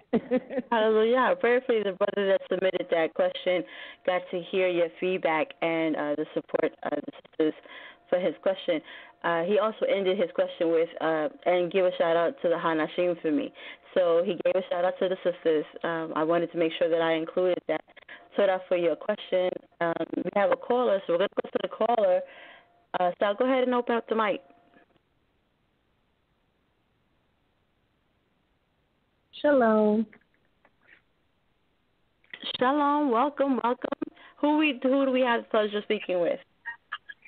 This is Danielle Ishat Maria Benyahu. Oh, right. Your husband just gave us the best question. We were tackling it just now.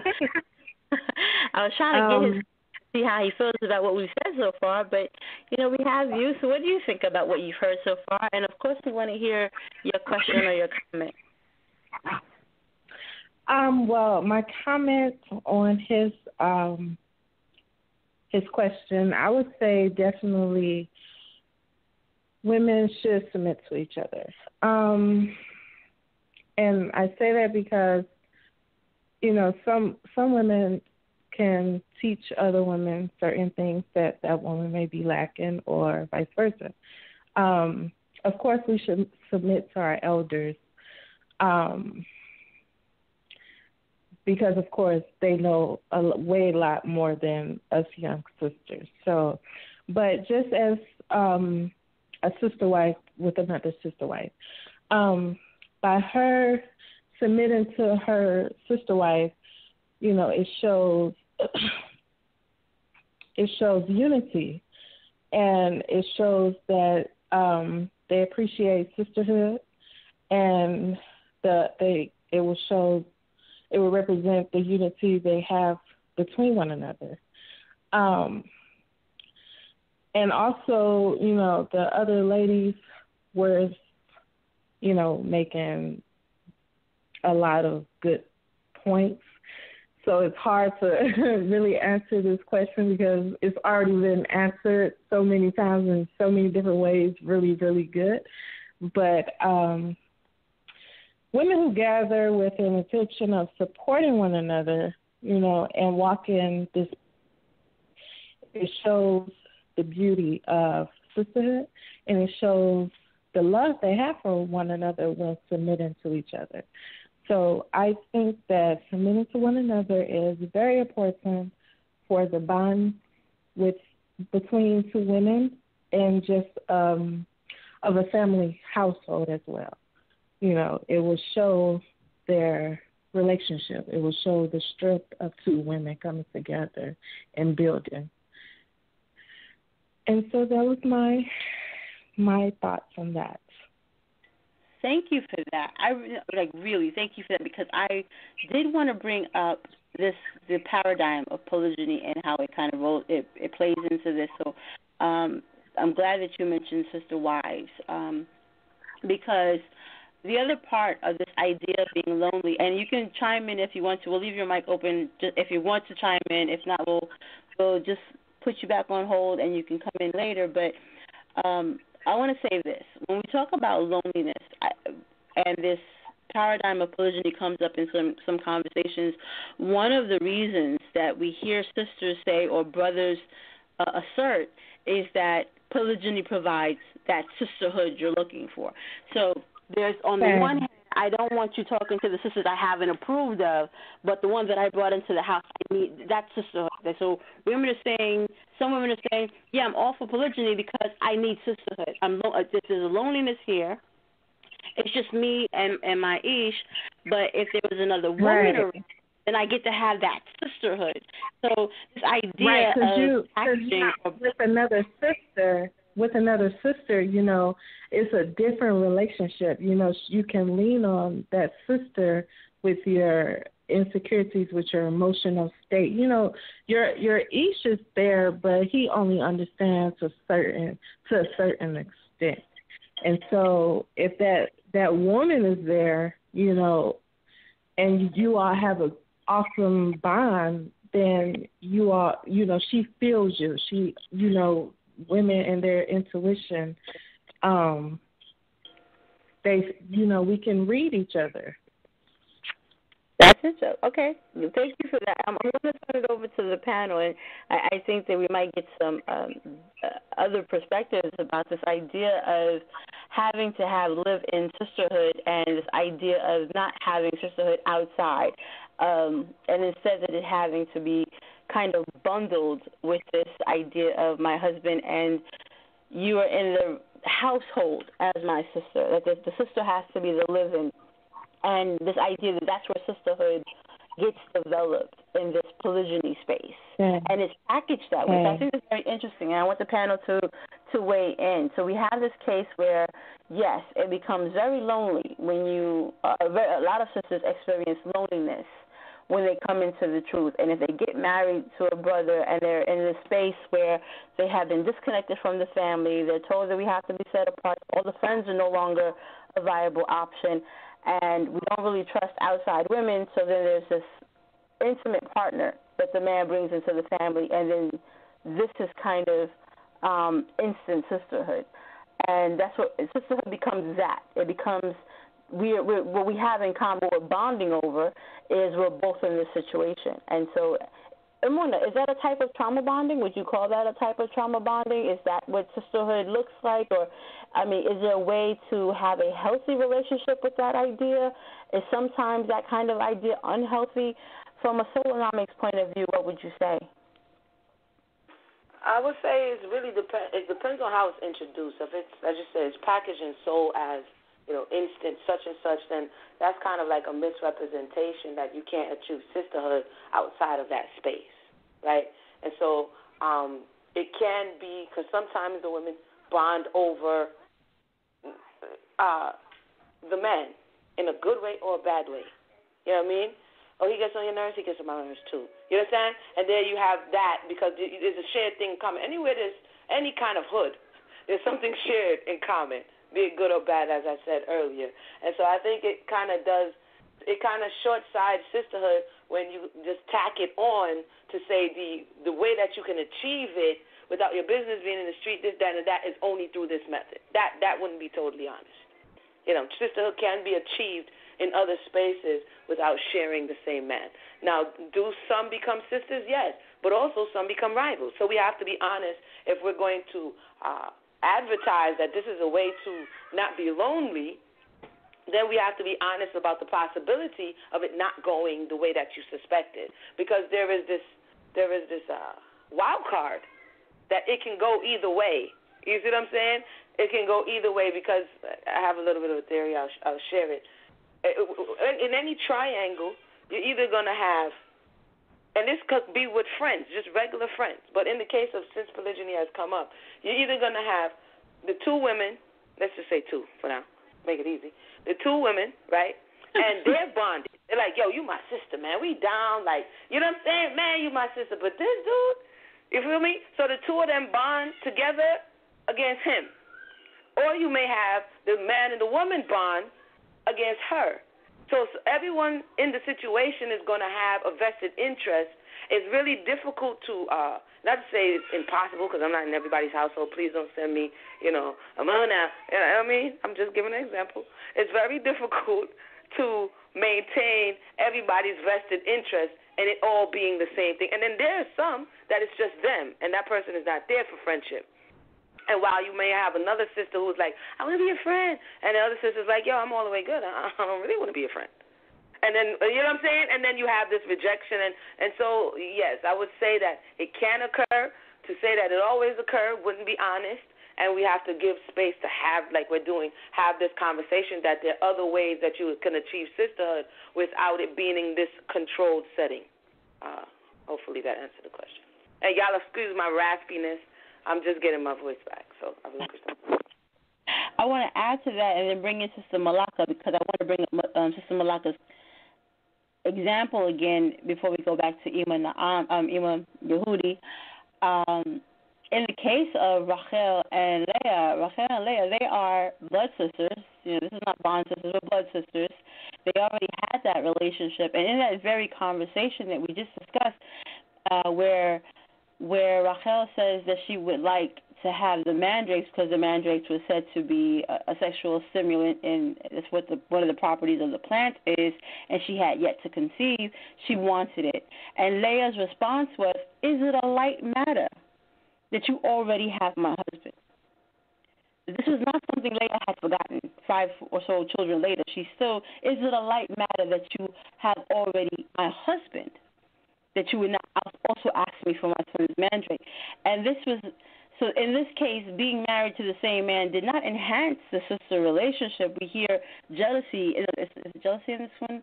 Envy. Envy is what motivates. There's an air of envy between the sisters. It developed specifically because this new element is introduced to the relationship between sisters, this idea of sharing the man. And so the strain comes from there. The strain comes from there. This competition comes from not just the attention, because Raquel has the attention. What she doesn't have is the fruit, right? And so she begins to envy her sister who has the fruit but doesn't have the attention. And Leah is not okay. This is the first time we hear Leah not okay in saying, is it a light matter? And so that's this idea, as Amuna says, that being sisters and sharing a man automatically or intuitively in some way is supposed to engender or cultivate sisterhood. That's not all the way true. It's disingenuous. It's intellectually dishonest. And actually, I think we did a whole series on Lip Balm about I wrote a few articles about intra-female jealousy, specifically in that particular paradigm. And I gave examples, many studies. I gave plenty of references. It's about 10 pages long. And I think the entire article is 30 pages long, but like 20 pages of it is just references because that's just the kind of writer that I am. And so this idea that polygyny creates sisterhood, it can. You can make that conscious decision to be invested and be present and create that, but to say that it's intuitive, it's not honest. In any culture, at any time period, east, west, north, or south, it's not a given, and that should be said. So, Sister Malaka, since I did bring back your example, I want to give you a chance to respond and to give your thoughts, to agree, disagree with me, or just take it in whatever direction you want to take that conversation in. Sister Malaka, the floor is yours. Hallelujah.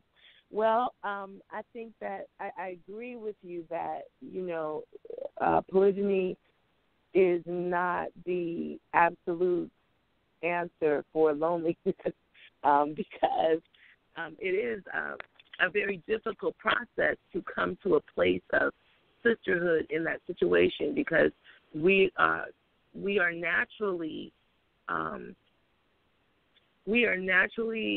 territorial as women, over our spaces. I'll just say this: there are many obstacles that one would have to overcome in the self or in the ego in order to be able to come to a place of sisterhood in a polygynous marriage. Not saying that it couldn't be arrived at, but it would definitely be a process. We can see that from Rachel and Leah's example in Scripture because we see the competition going on back and forth between them through the naming of Leah's children, the naming of her sons, and then the giving of the handmaids. So now he's got 2 sisters and 2 handmaids, and it's just like a war of procreation going on between the 2 sisters. And Torah tells us, and I believe it's because it's a nod to Rachel and Leah and to the pain that they endured. Torah tells us not to take 2 sisters, 2 of blood sisters, and make them wives in a polygynous marriage. And I think it's, the mercy of Yah in saying that because he recognizes the process and the pain that a woman would experience in going through that sharing. There's always, and I think Sister Muna alluded to this, there's always a point of power and shared experience in a polygynous marriage. I'm thinking about, and I think, Sister, help me out, this might be in Jasher, but I'm just looking in Genesis, and it's in Genesis 4, I think it's around the 19th verse, it starts to talk about Lamech, and the first time we really see polygyny in the Scripture is Lamech, and he's got 2 wives. And I think it's in the book of Joshua where it talks about the wives beating him up. You guys, you recall what I'm talking about? Yeah, where the sisters bond together and they're upset with him. They bond together, right? Right. I was thinking about that. Yeah, Sister Moon was talking about trauma bonding, and the story is that Lamech comes to them and tells them that he's accidentally murdered. That he murdered. Was it King? Seth. Who was it? Yeah, his grandfather. His relative, his elder. Yeah. And so the sisters are becoming angry with him for this thing that he's done, and they jump on him together, and they're beating him up. So I just think that that's just another example of how bonding can occur that may not necessarily be a positive type of bonding in a polygynous marriage. So if seeking sisterhood is why you're entering into that situation, that may not be the best or easiest route to get to sisterhood. I'll just say that. Yeah, I'll just say that. And before the listening audience jump on us and say, we're trying to discourage polygyny or we're talking negatively about polygyny, not. Instead, what we're saying is that that's not a reason. Like, there may be many reasons for this particular marriage strategy, but that's not one of them. That's not in order for you to push a vacuum, we don't have to share intimacies with the same dude. Like, you can come over and help me cook or help me clean or help me with my children without helping yourself to my husband, right? Like, that isn't part of sisterhood necessarily. You don't have to do that. But again, we're all saying that if you do have that particular marriage construction, ideally it would be great if the women saw each other as sisters and not as rivals, because that's what in Leviticus, which is the scripture that Sister Malaka was alluding to, this idea of you don't take 2 sisters in the other's lifetime. The language there is to make her a rival to the other sister, and there's this idea of rivalry that the construction that we see with Yaakov literally becomes unlawful. Like, you literally cannot do that. So it's always very interesting when polygyny gets brought up, and then the family structure that Yaakov has is kind of uplifted as what to be emulated, when literally, according to Torah, you cannot do what Yaakov did.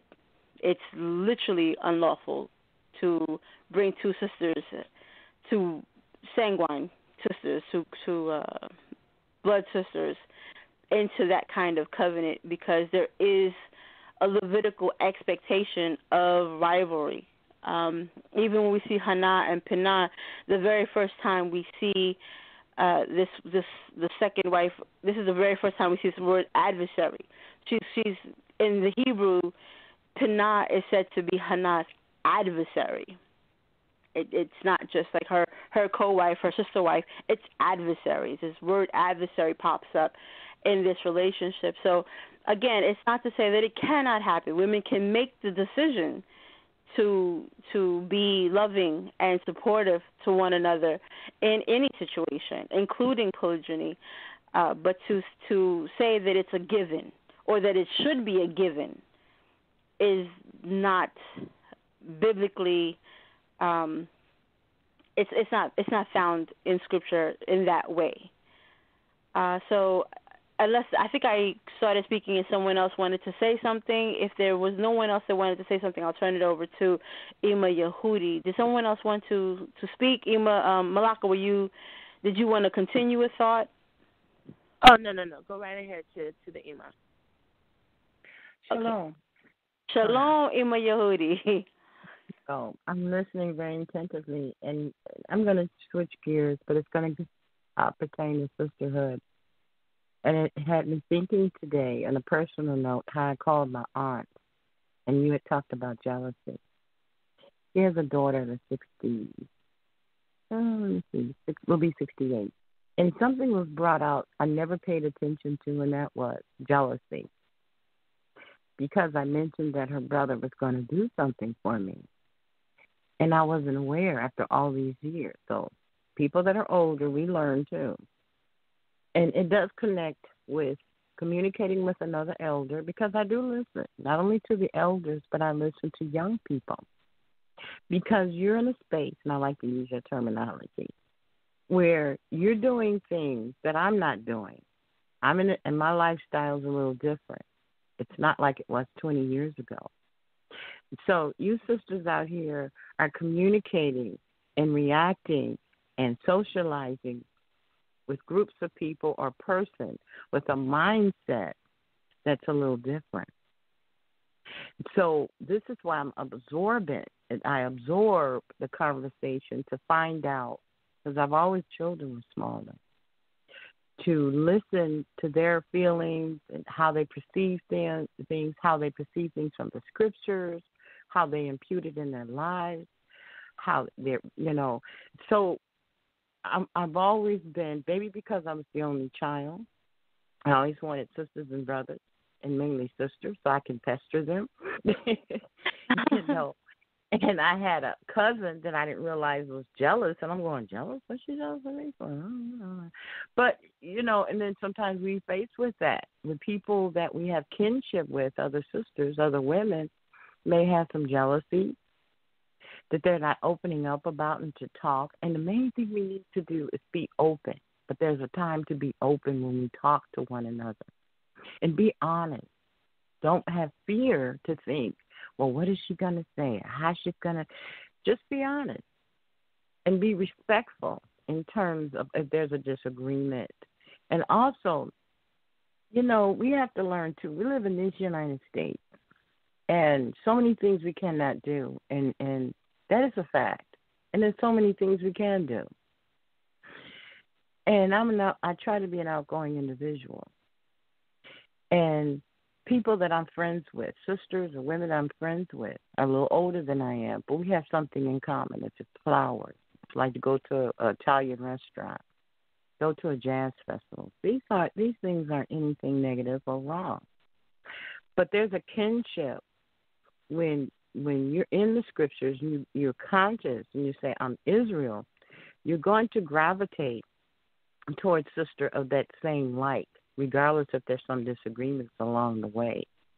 where, like you said, you feel close to Yaisha because you met her, you talked to her, you hugged her, y'all laughed together, you discussed things. That's that bonding that's so important, which I try to strive for sisters younger and old, wherever you are, in whatever city, try to bond with another sister to the best of your ability, because the rewards is just phenomenal. It's a motivation.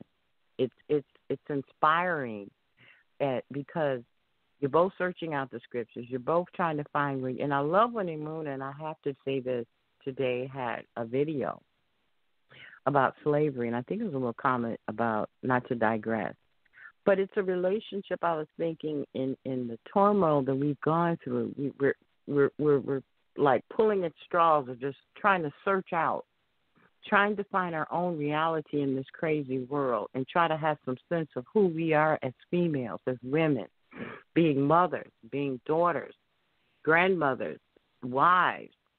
And hopefully this format can give a better understanding that, that we can come together and we can discuss and we can be respectful for one another. I may have a little problem with submissive because, like Imuna said, these words sometimes we have to heal. We have to understand that some of these words have been used derogatory and not positive. So I'm going to work on that one. But anyway, I'll relinquish the mic. Hold on for that. You're welcome.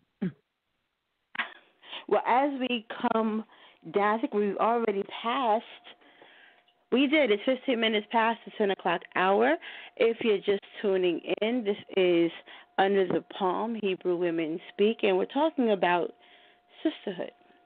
If you want to join the conversation, please call.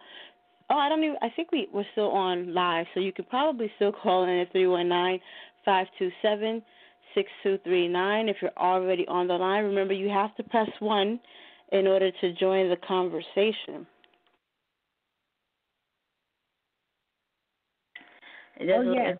I apologize, Manana. I have sister on tomorrow at 8:30 Eastern Standard Time.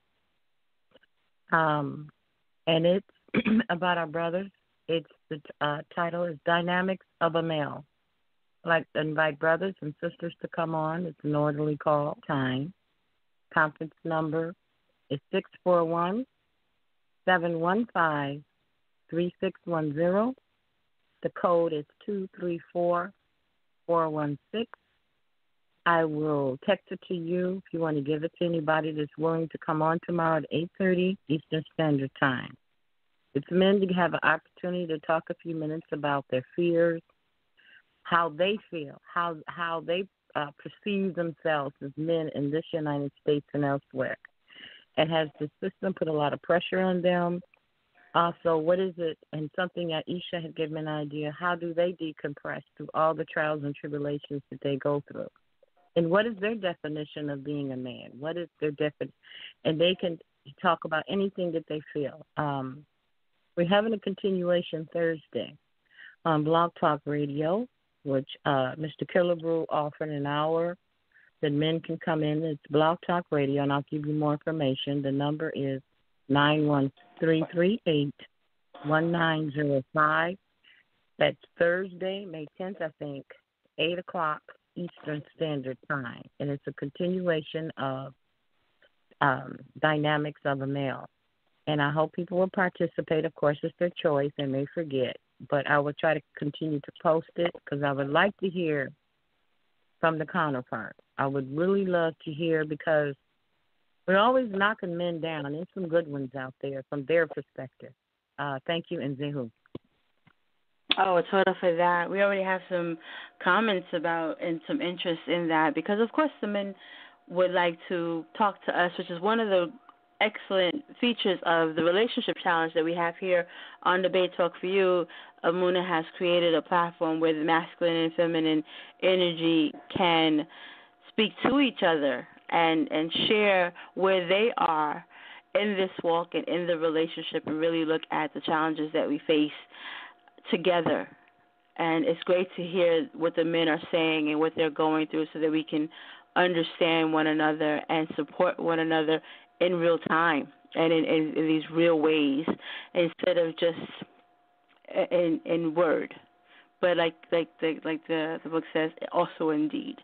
And so there's always that. So thank you so much for sharing that. I will make sure that I hit up Sal and put a way for them to see some of that contact information and join that conversation as well. We might even find a way to talk about that in our final episode. I haven't decided what our final episode is going to be. Our final episode here on Under the Palm will be May 21st. The final episode for Season 1 for Under the Palm is going to be May 21st. And so just now that we're at our 10 o'clock hour, if you haven't, we have one caller. Sal, we have a caller? Yep, we got a caller. All right, so we'll bring in the caller quickly. And we'll... Sorry about that. Go man. No. Absolutely, I was just waiting for the caller to come in. All right, 722-407. Shalom. Shalom, welcome to the conversation. To whom are we speaking? Can you hear me? Yes, I can hear you. Who are we speaking with? Shalom, my sister Mayana. This is Esther Brown. Hey, shalom, sis. How are you? I'm doing well. Shalom, my sister Angela, and shalom to the rest of my sisters on the panel tonight. Shalom, Want to say that oh, beautiful. I just wanted to say, sisters, that as I'm sitting here listening to you guys tonight, so many scriptures are running through my mind, and then Mayana just brought it out about Leah.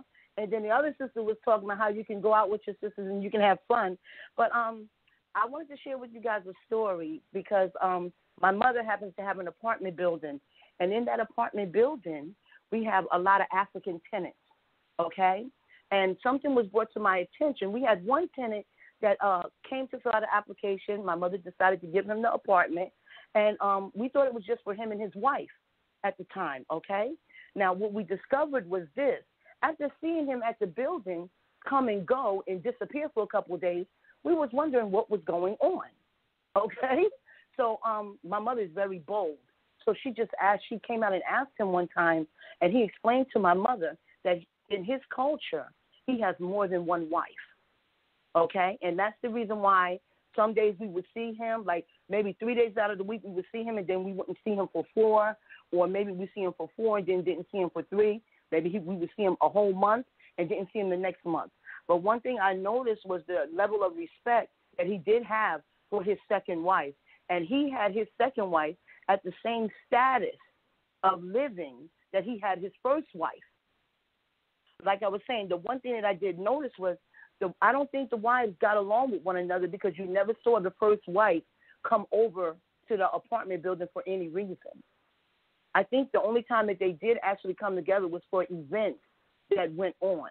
But now that I'm awaking and I'm learning about some brothers and sisters who, they have sister wives or the brother has more than one wife, I see the difference. It is a very different thing in America to have more than one wife than it is in Africa to have more than one wife. Even the way that you treat her and her status of living, it is totally different. Because the man is not supposed to be dependent upon the women to carry the load of the family or to carry him through as he sits there and plays Nintendo. I watched this man. This man he had his own business. He did things on the side and everything. And when I tell you that second wife was not lacking, she was not lacking anything. And plus, she was going to college at the same time.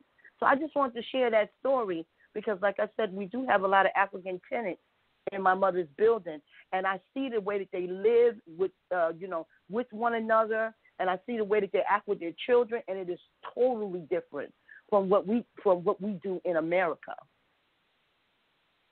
Hey, Nani Po. That's so true. Ami.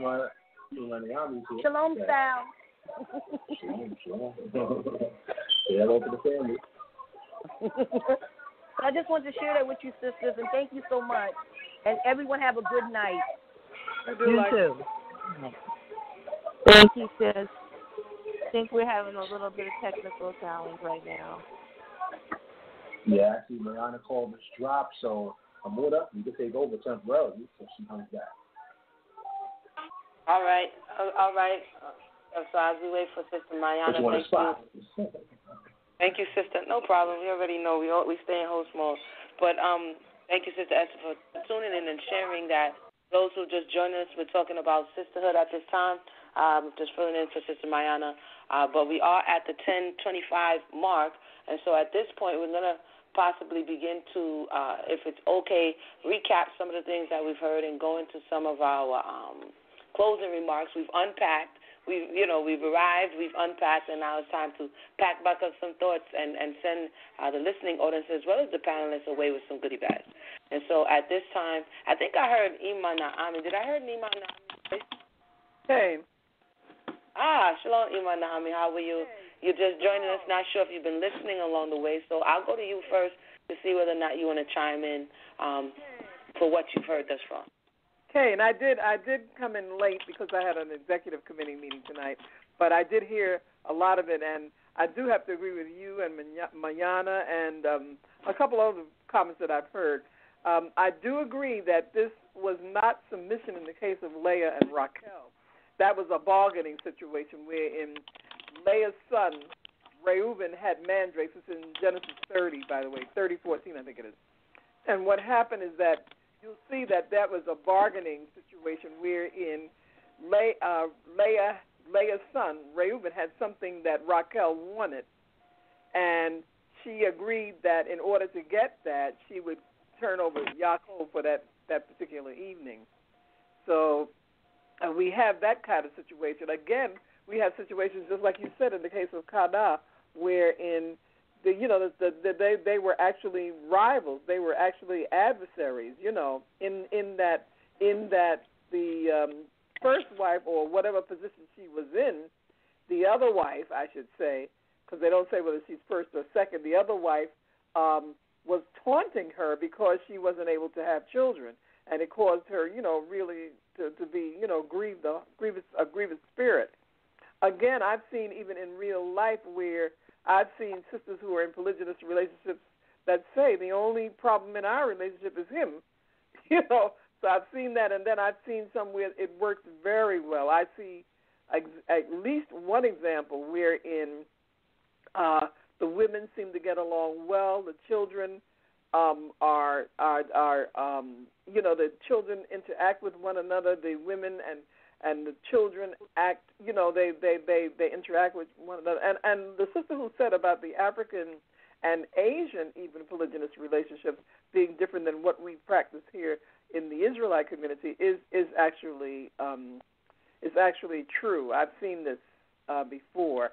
I do believe that there are times that you must submit to a woman for some information, for some knowledge, and that's usually the circumstances under which I see that submission.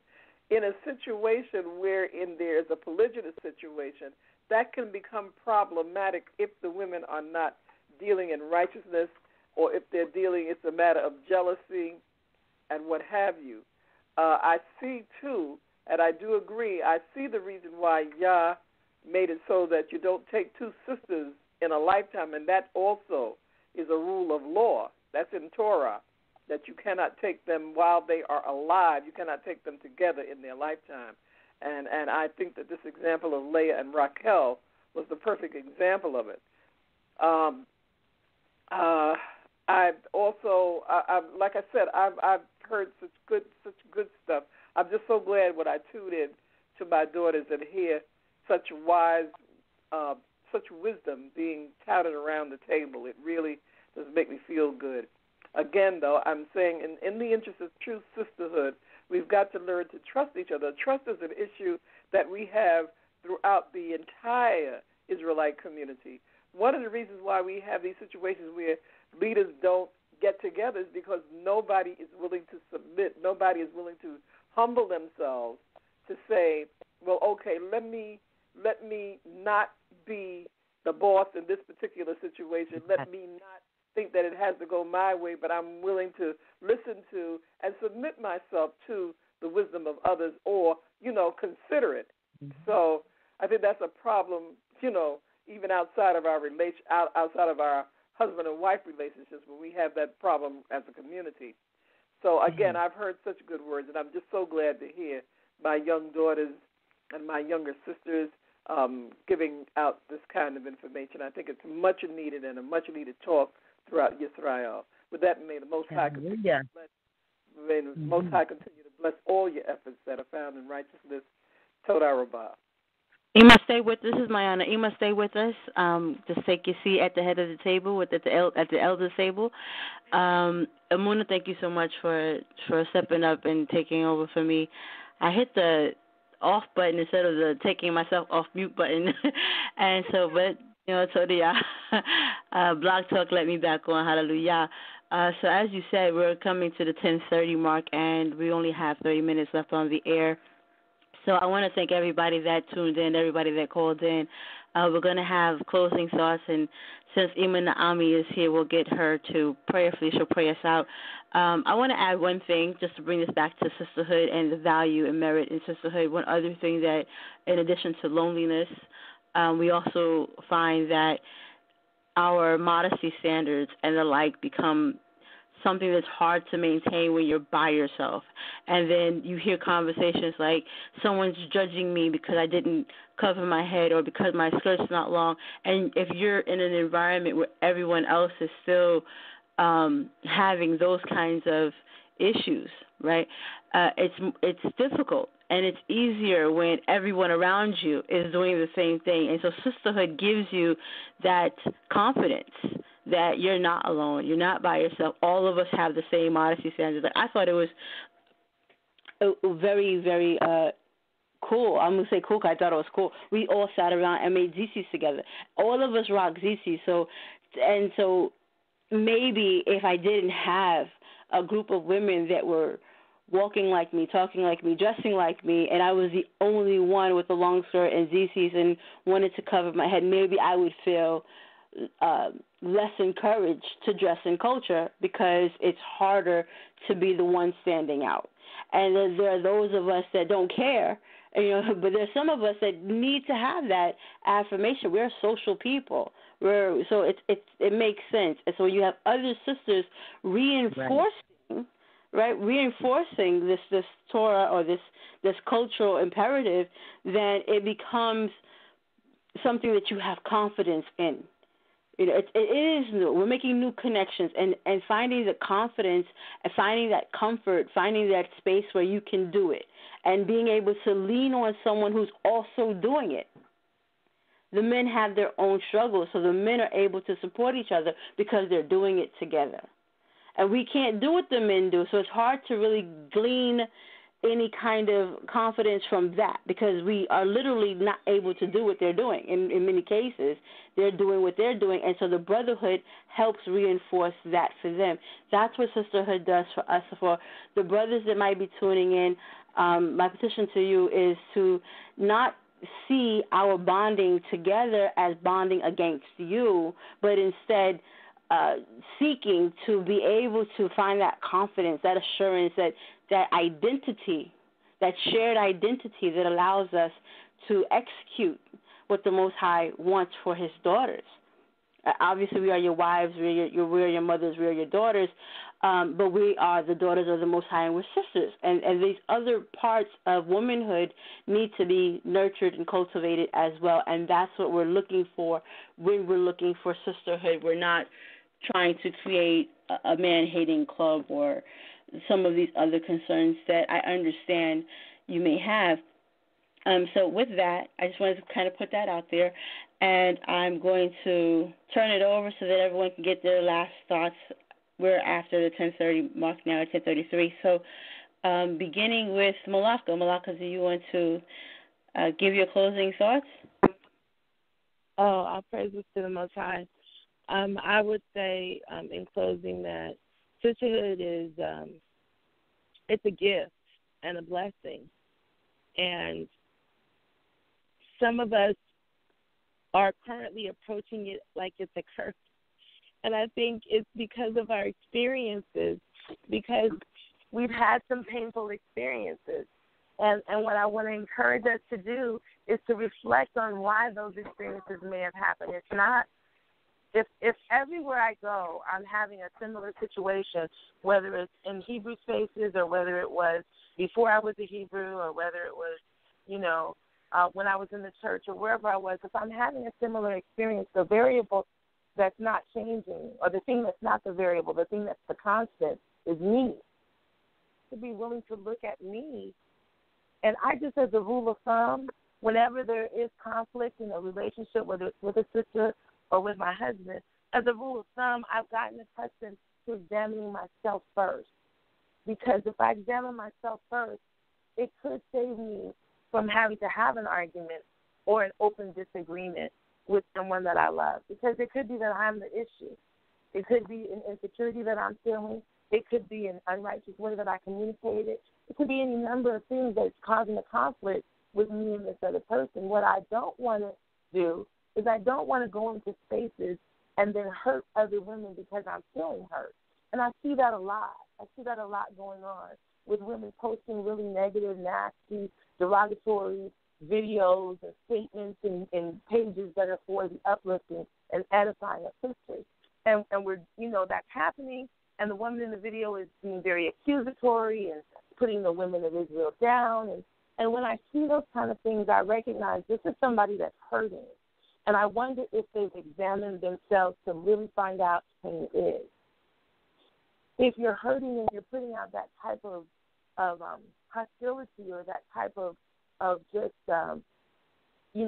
space around yourself, it's hard for people to break through that. And a lot of times people won't even try. And so I'm just encouraging us as sisters to examine ourselves and our relationships. If we're going to be a sister to someone, then that means we're going to tell the truth.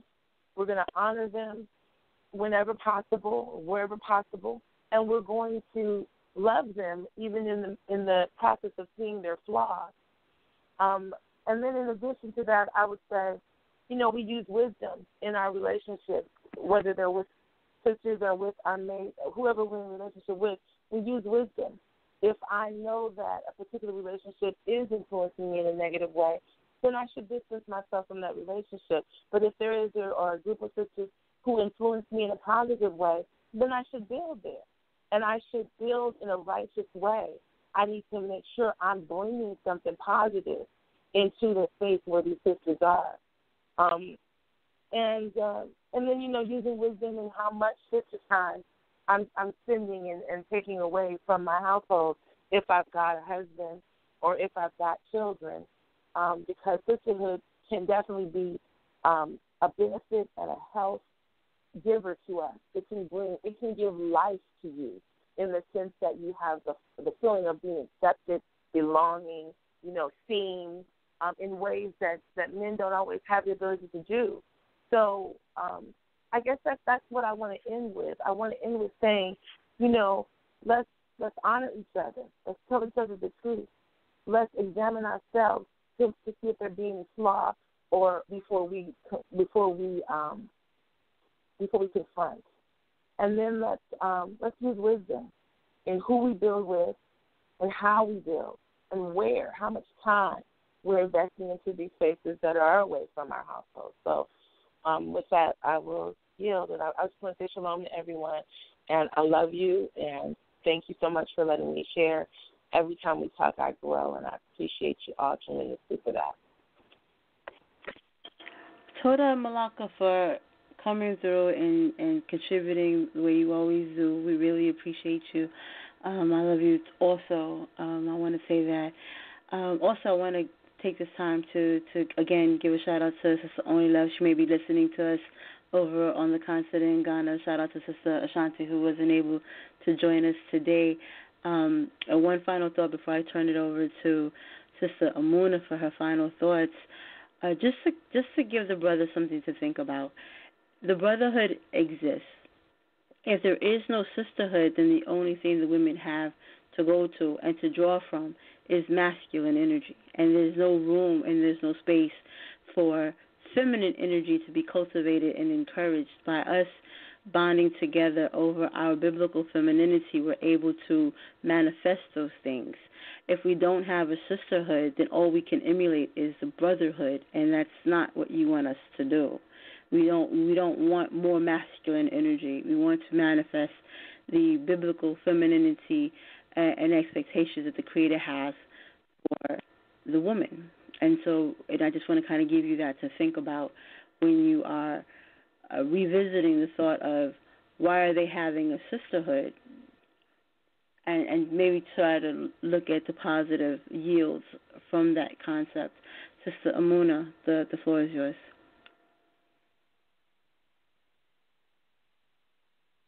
I'm sorry, I'm here. The baby is insisting on talking, having a full-fledged conversation while I'm trying to listen. Closing thoughts, it was a great edifying conversation. Gives a lot to consider. I would just submit as I continue that, patience and understanding that people are coming from different perspectives, different walks, different birth orders, different family structures. Some people never grew with sisters, others did. You know what I mean? Others did, but it was a bad experience. And so we're bringing all of these into our expectation of this one word called sisterhood. And if we don't take the time to really analyze where everyone is coming from and actually be willing and honest to say, you know what? Because, and I'll say this, that the jealousy that's brought up and the indifference that's brought up, in sisterhood, you're going to have, and even in family and siblings, you're going to have those who are closer than others. And that also can become a contention amongst people because it may be internalized as it's the individual. Do you understand what I'm saying? And so as people, when we see that this is a natural progression in relationships, it doesn't necessarily make it right or wrong. It can be if it's done intentionally, but if it's not done intentionally, then there's a level of understanding. Because I would just say there's different levels to friendship, there's different levels to sisterhood, there's different levels to community, right? But hopefully in all, there's a level of respect. And with any relationship, if respect is missing on whatever level you are, you're not going to be able to relate, or at least not relate effectively. And so with that said, may we all continue to grow, when we all continue to elevate, when we all continue to acknowledge where we are and who we are and be truthful and honest about our communications with one another. So all praise be to the Most High, the Holy Word of creation. I pray everybody have a good night. So for that, Amuna, again, we appreciate you, and I really, once again, want to thank you for stepping up and holding the mic down for me with my mic, so appreciate you. Ema, we have the email host in that house. We always appreciate you coming through from episode 1. We're winding down. We're already at episode 14. Episode 15 on May 21st marks the last episode of Under the Palm. So I wanted to take this time to tell you, Toda, and we appreciate you. Ima Yehudi, the floor is yours. Toda Rabah. Thank you, Most High. Thank you, Most High, for all of you. I want to give it over to Ima Naami. Since she came in late, I want to hear what Ima Naami has to say for her closing statement. I do respect. Shalom. All right, Shalom. Thank you for coming through, Ima Yehudi.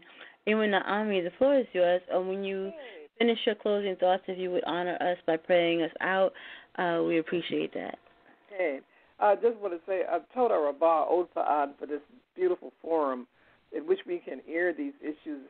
And I'm so glad the subject of sisterhood comes in because we really do need to promote it in Israel. And as you said, truthfully, this is not about being against the men. It is about promoting cooperation, promoting righteousness, promoting love between sisters. And whether or not brothers realize it, they profit from these kinds of relationships. It's very much a profit for them because when women are better able to deal with each other and deal with each other in a loving and righteous way, it makes it better for the men too. It makes it better for families. It makes it better for everyone.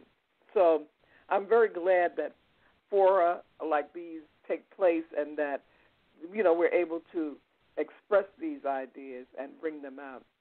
And I'm praying, because I've been working on it for a while too, even first trying to correct things in myself that caused me either to be jealous or hateful or whatever be the case, and then promoting it among others and trying to be loving, and it works. If you practice it, you'll find that it really does work. So, again, I'm very, very thankful for forums like this. I'm thankful for Sister to Sister. I'm thankful for the other venues in which we can bring these matters forth and discuss them. For so long, they've been put under wraps in the Israelite community, just sitting there festering, when we really needed to discuss them and bring them out and, try to look for a means to correct some of the wrongs that we see in our community. So, again, I'm very, very thankful for these sessions, and I'm very, very thankful for Under the Palm and Sister to Sister and, Enjoy and all the rest of them. So, now, do you have another speaker? If not, I'll pray us out. No, ma'am, we don't have any other speakers. The floor is yours. Okay, would you then turn to the east with me, please, while we give honor, praise, and glory to our Elohim, the Elohim of Abraham, Yitzchak, and Yisrael.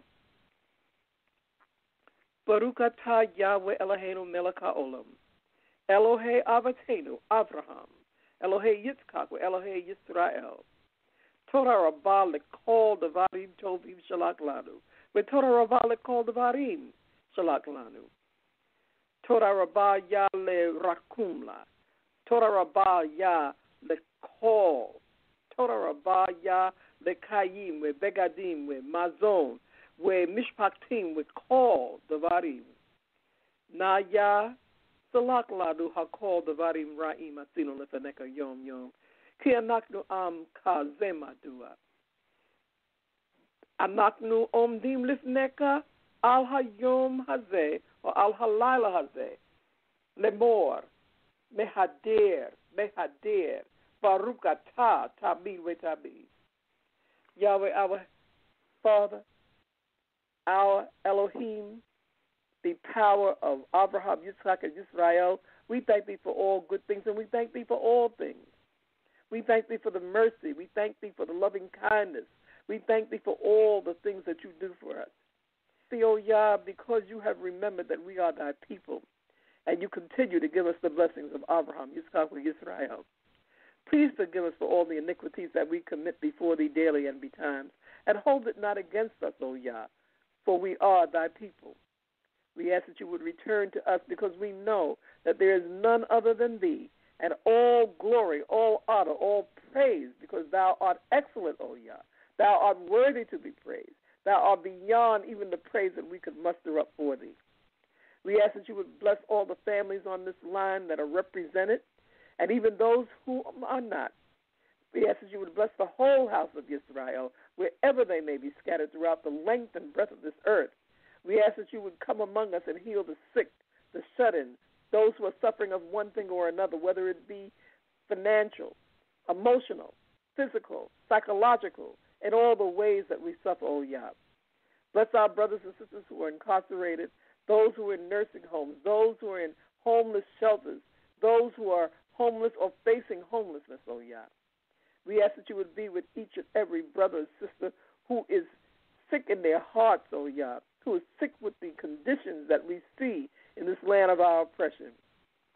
But we turn to thee, O Yah, for you have been good enough, O Yah, to us, to let us understand that there is no Elohim but thee, and that therefore we know from whence our help comes, and we are able to call upon thee now. And we leave the false gods aside, O Yah, to come directly to thee, to call upon thee to help us. So we ask, O Yah, help us, because we have looked to the hills from whence our help cometh, and we know that our help cometh from Yah, you and you alone, O Yah. Yah, please bless each and every system, bless the organizers of this particular forum. Let them continue to grow in wisdom and knowledge and understanding. Bless them and their families. Bless all who listen. Bless those who do not listen, but bless the whole house of Yisrael, Babak Shah. Again, O Yah, we thank thee for all things and for everything, knowing full well that our words are not enough to thank thee, but asking that you would find this offering of our lips acceptable and suitable to thee, O Yah, our rock and our redeemer, and in whom there is no fault, and whose holiness shineth forever. Hallelujah. Amen. Hallelujah. Hallelujah.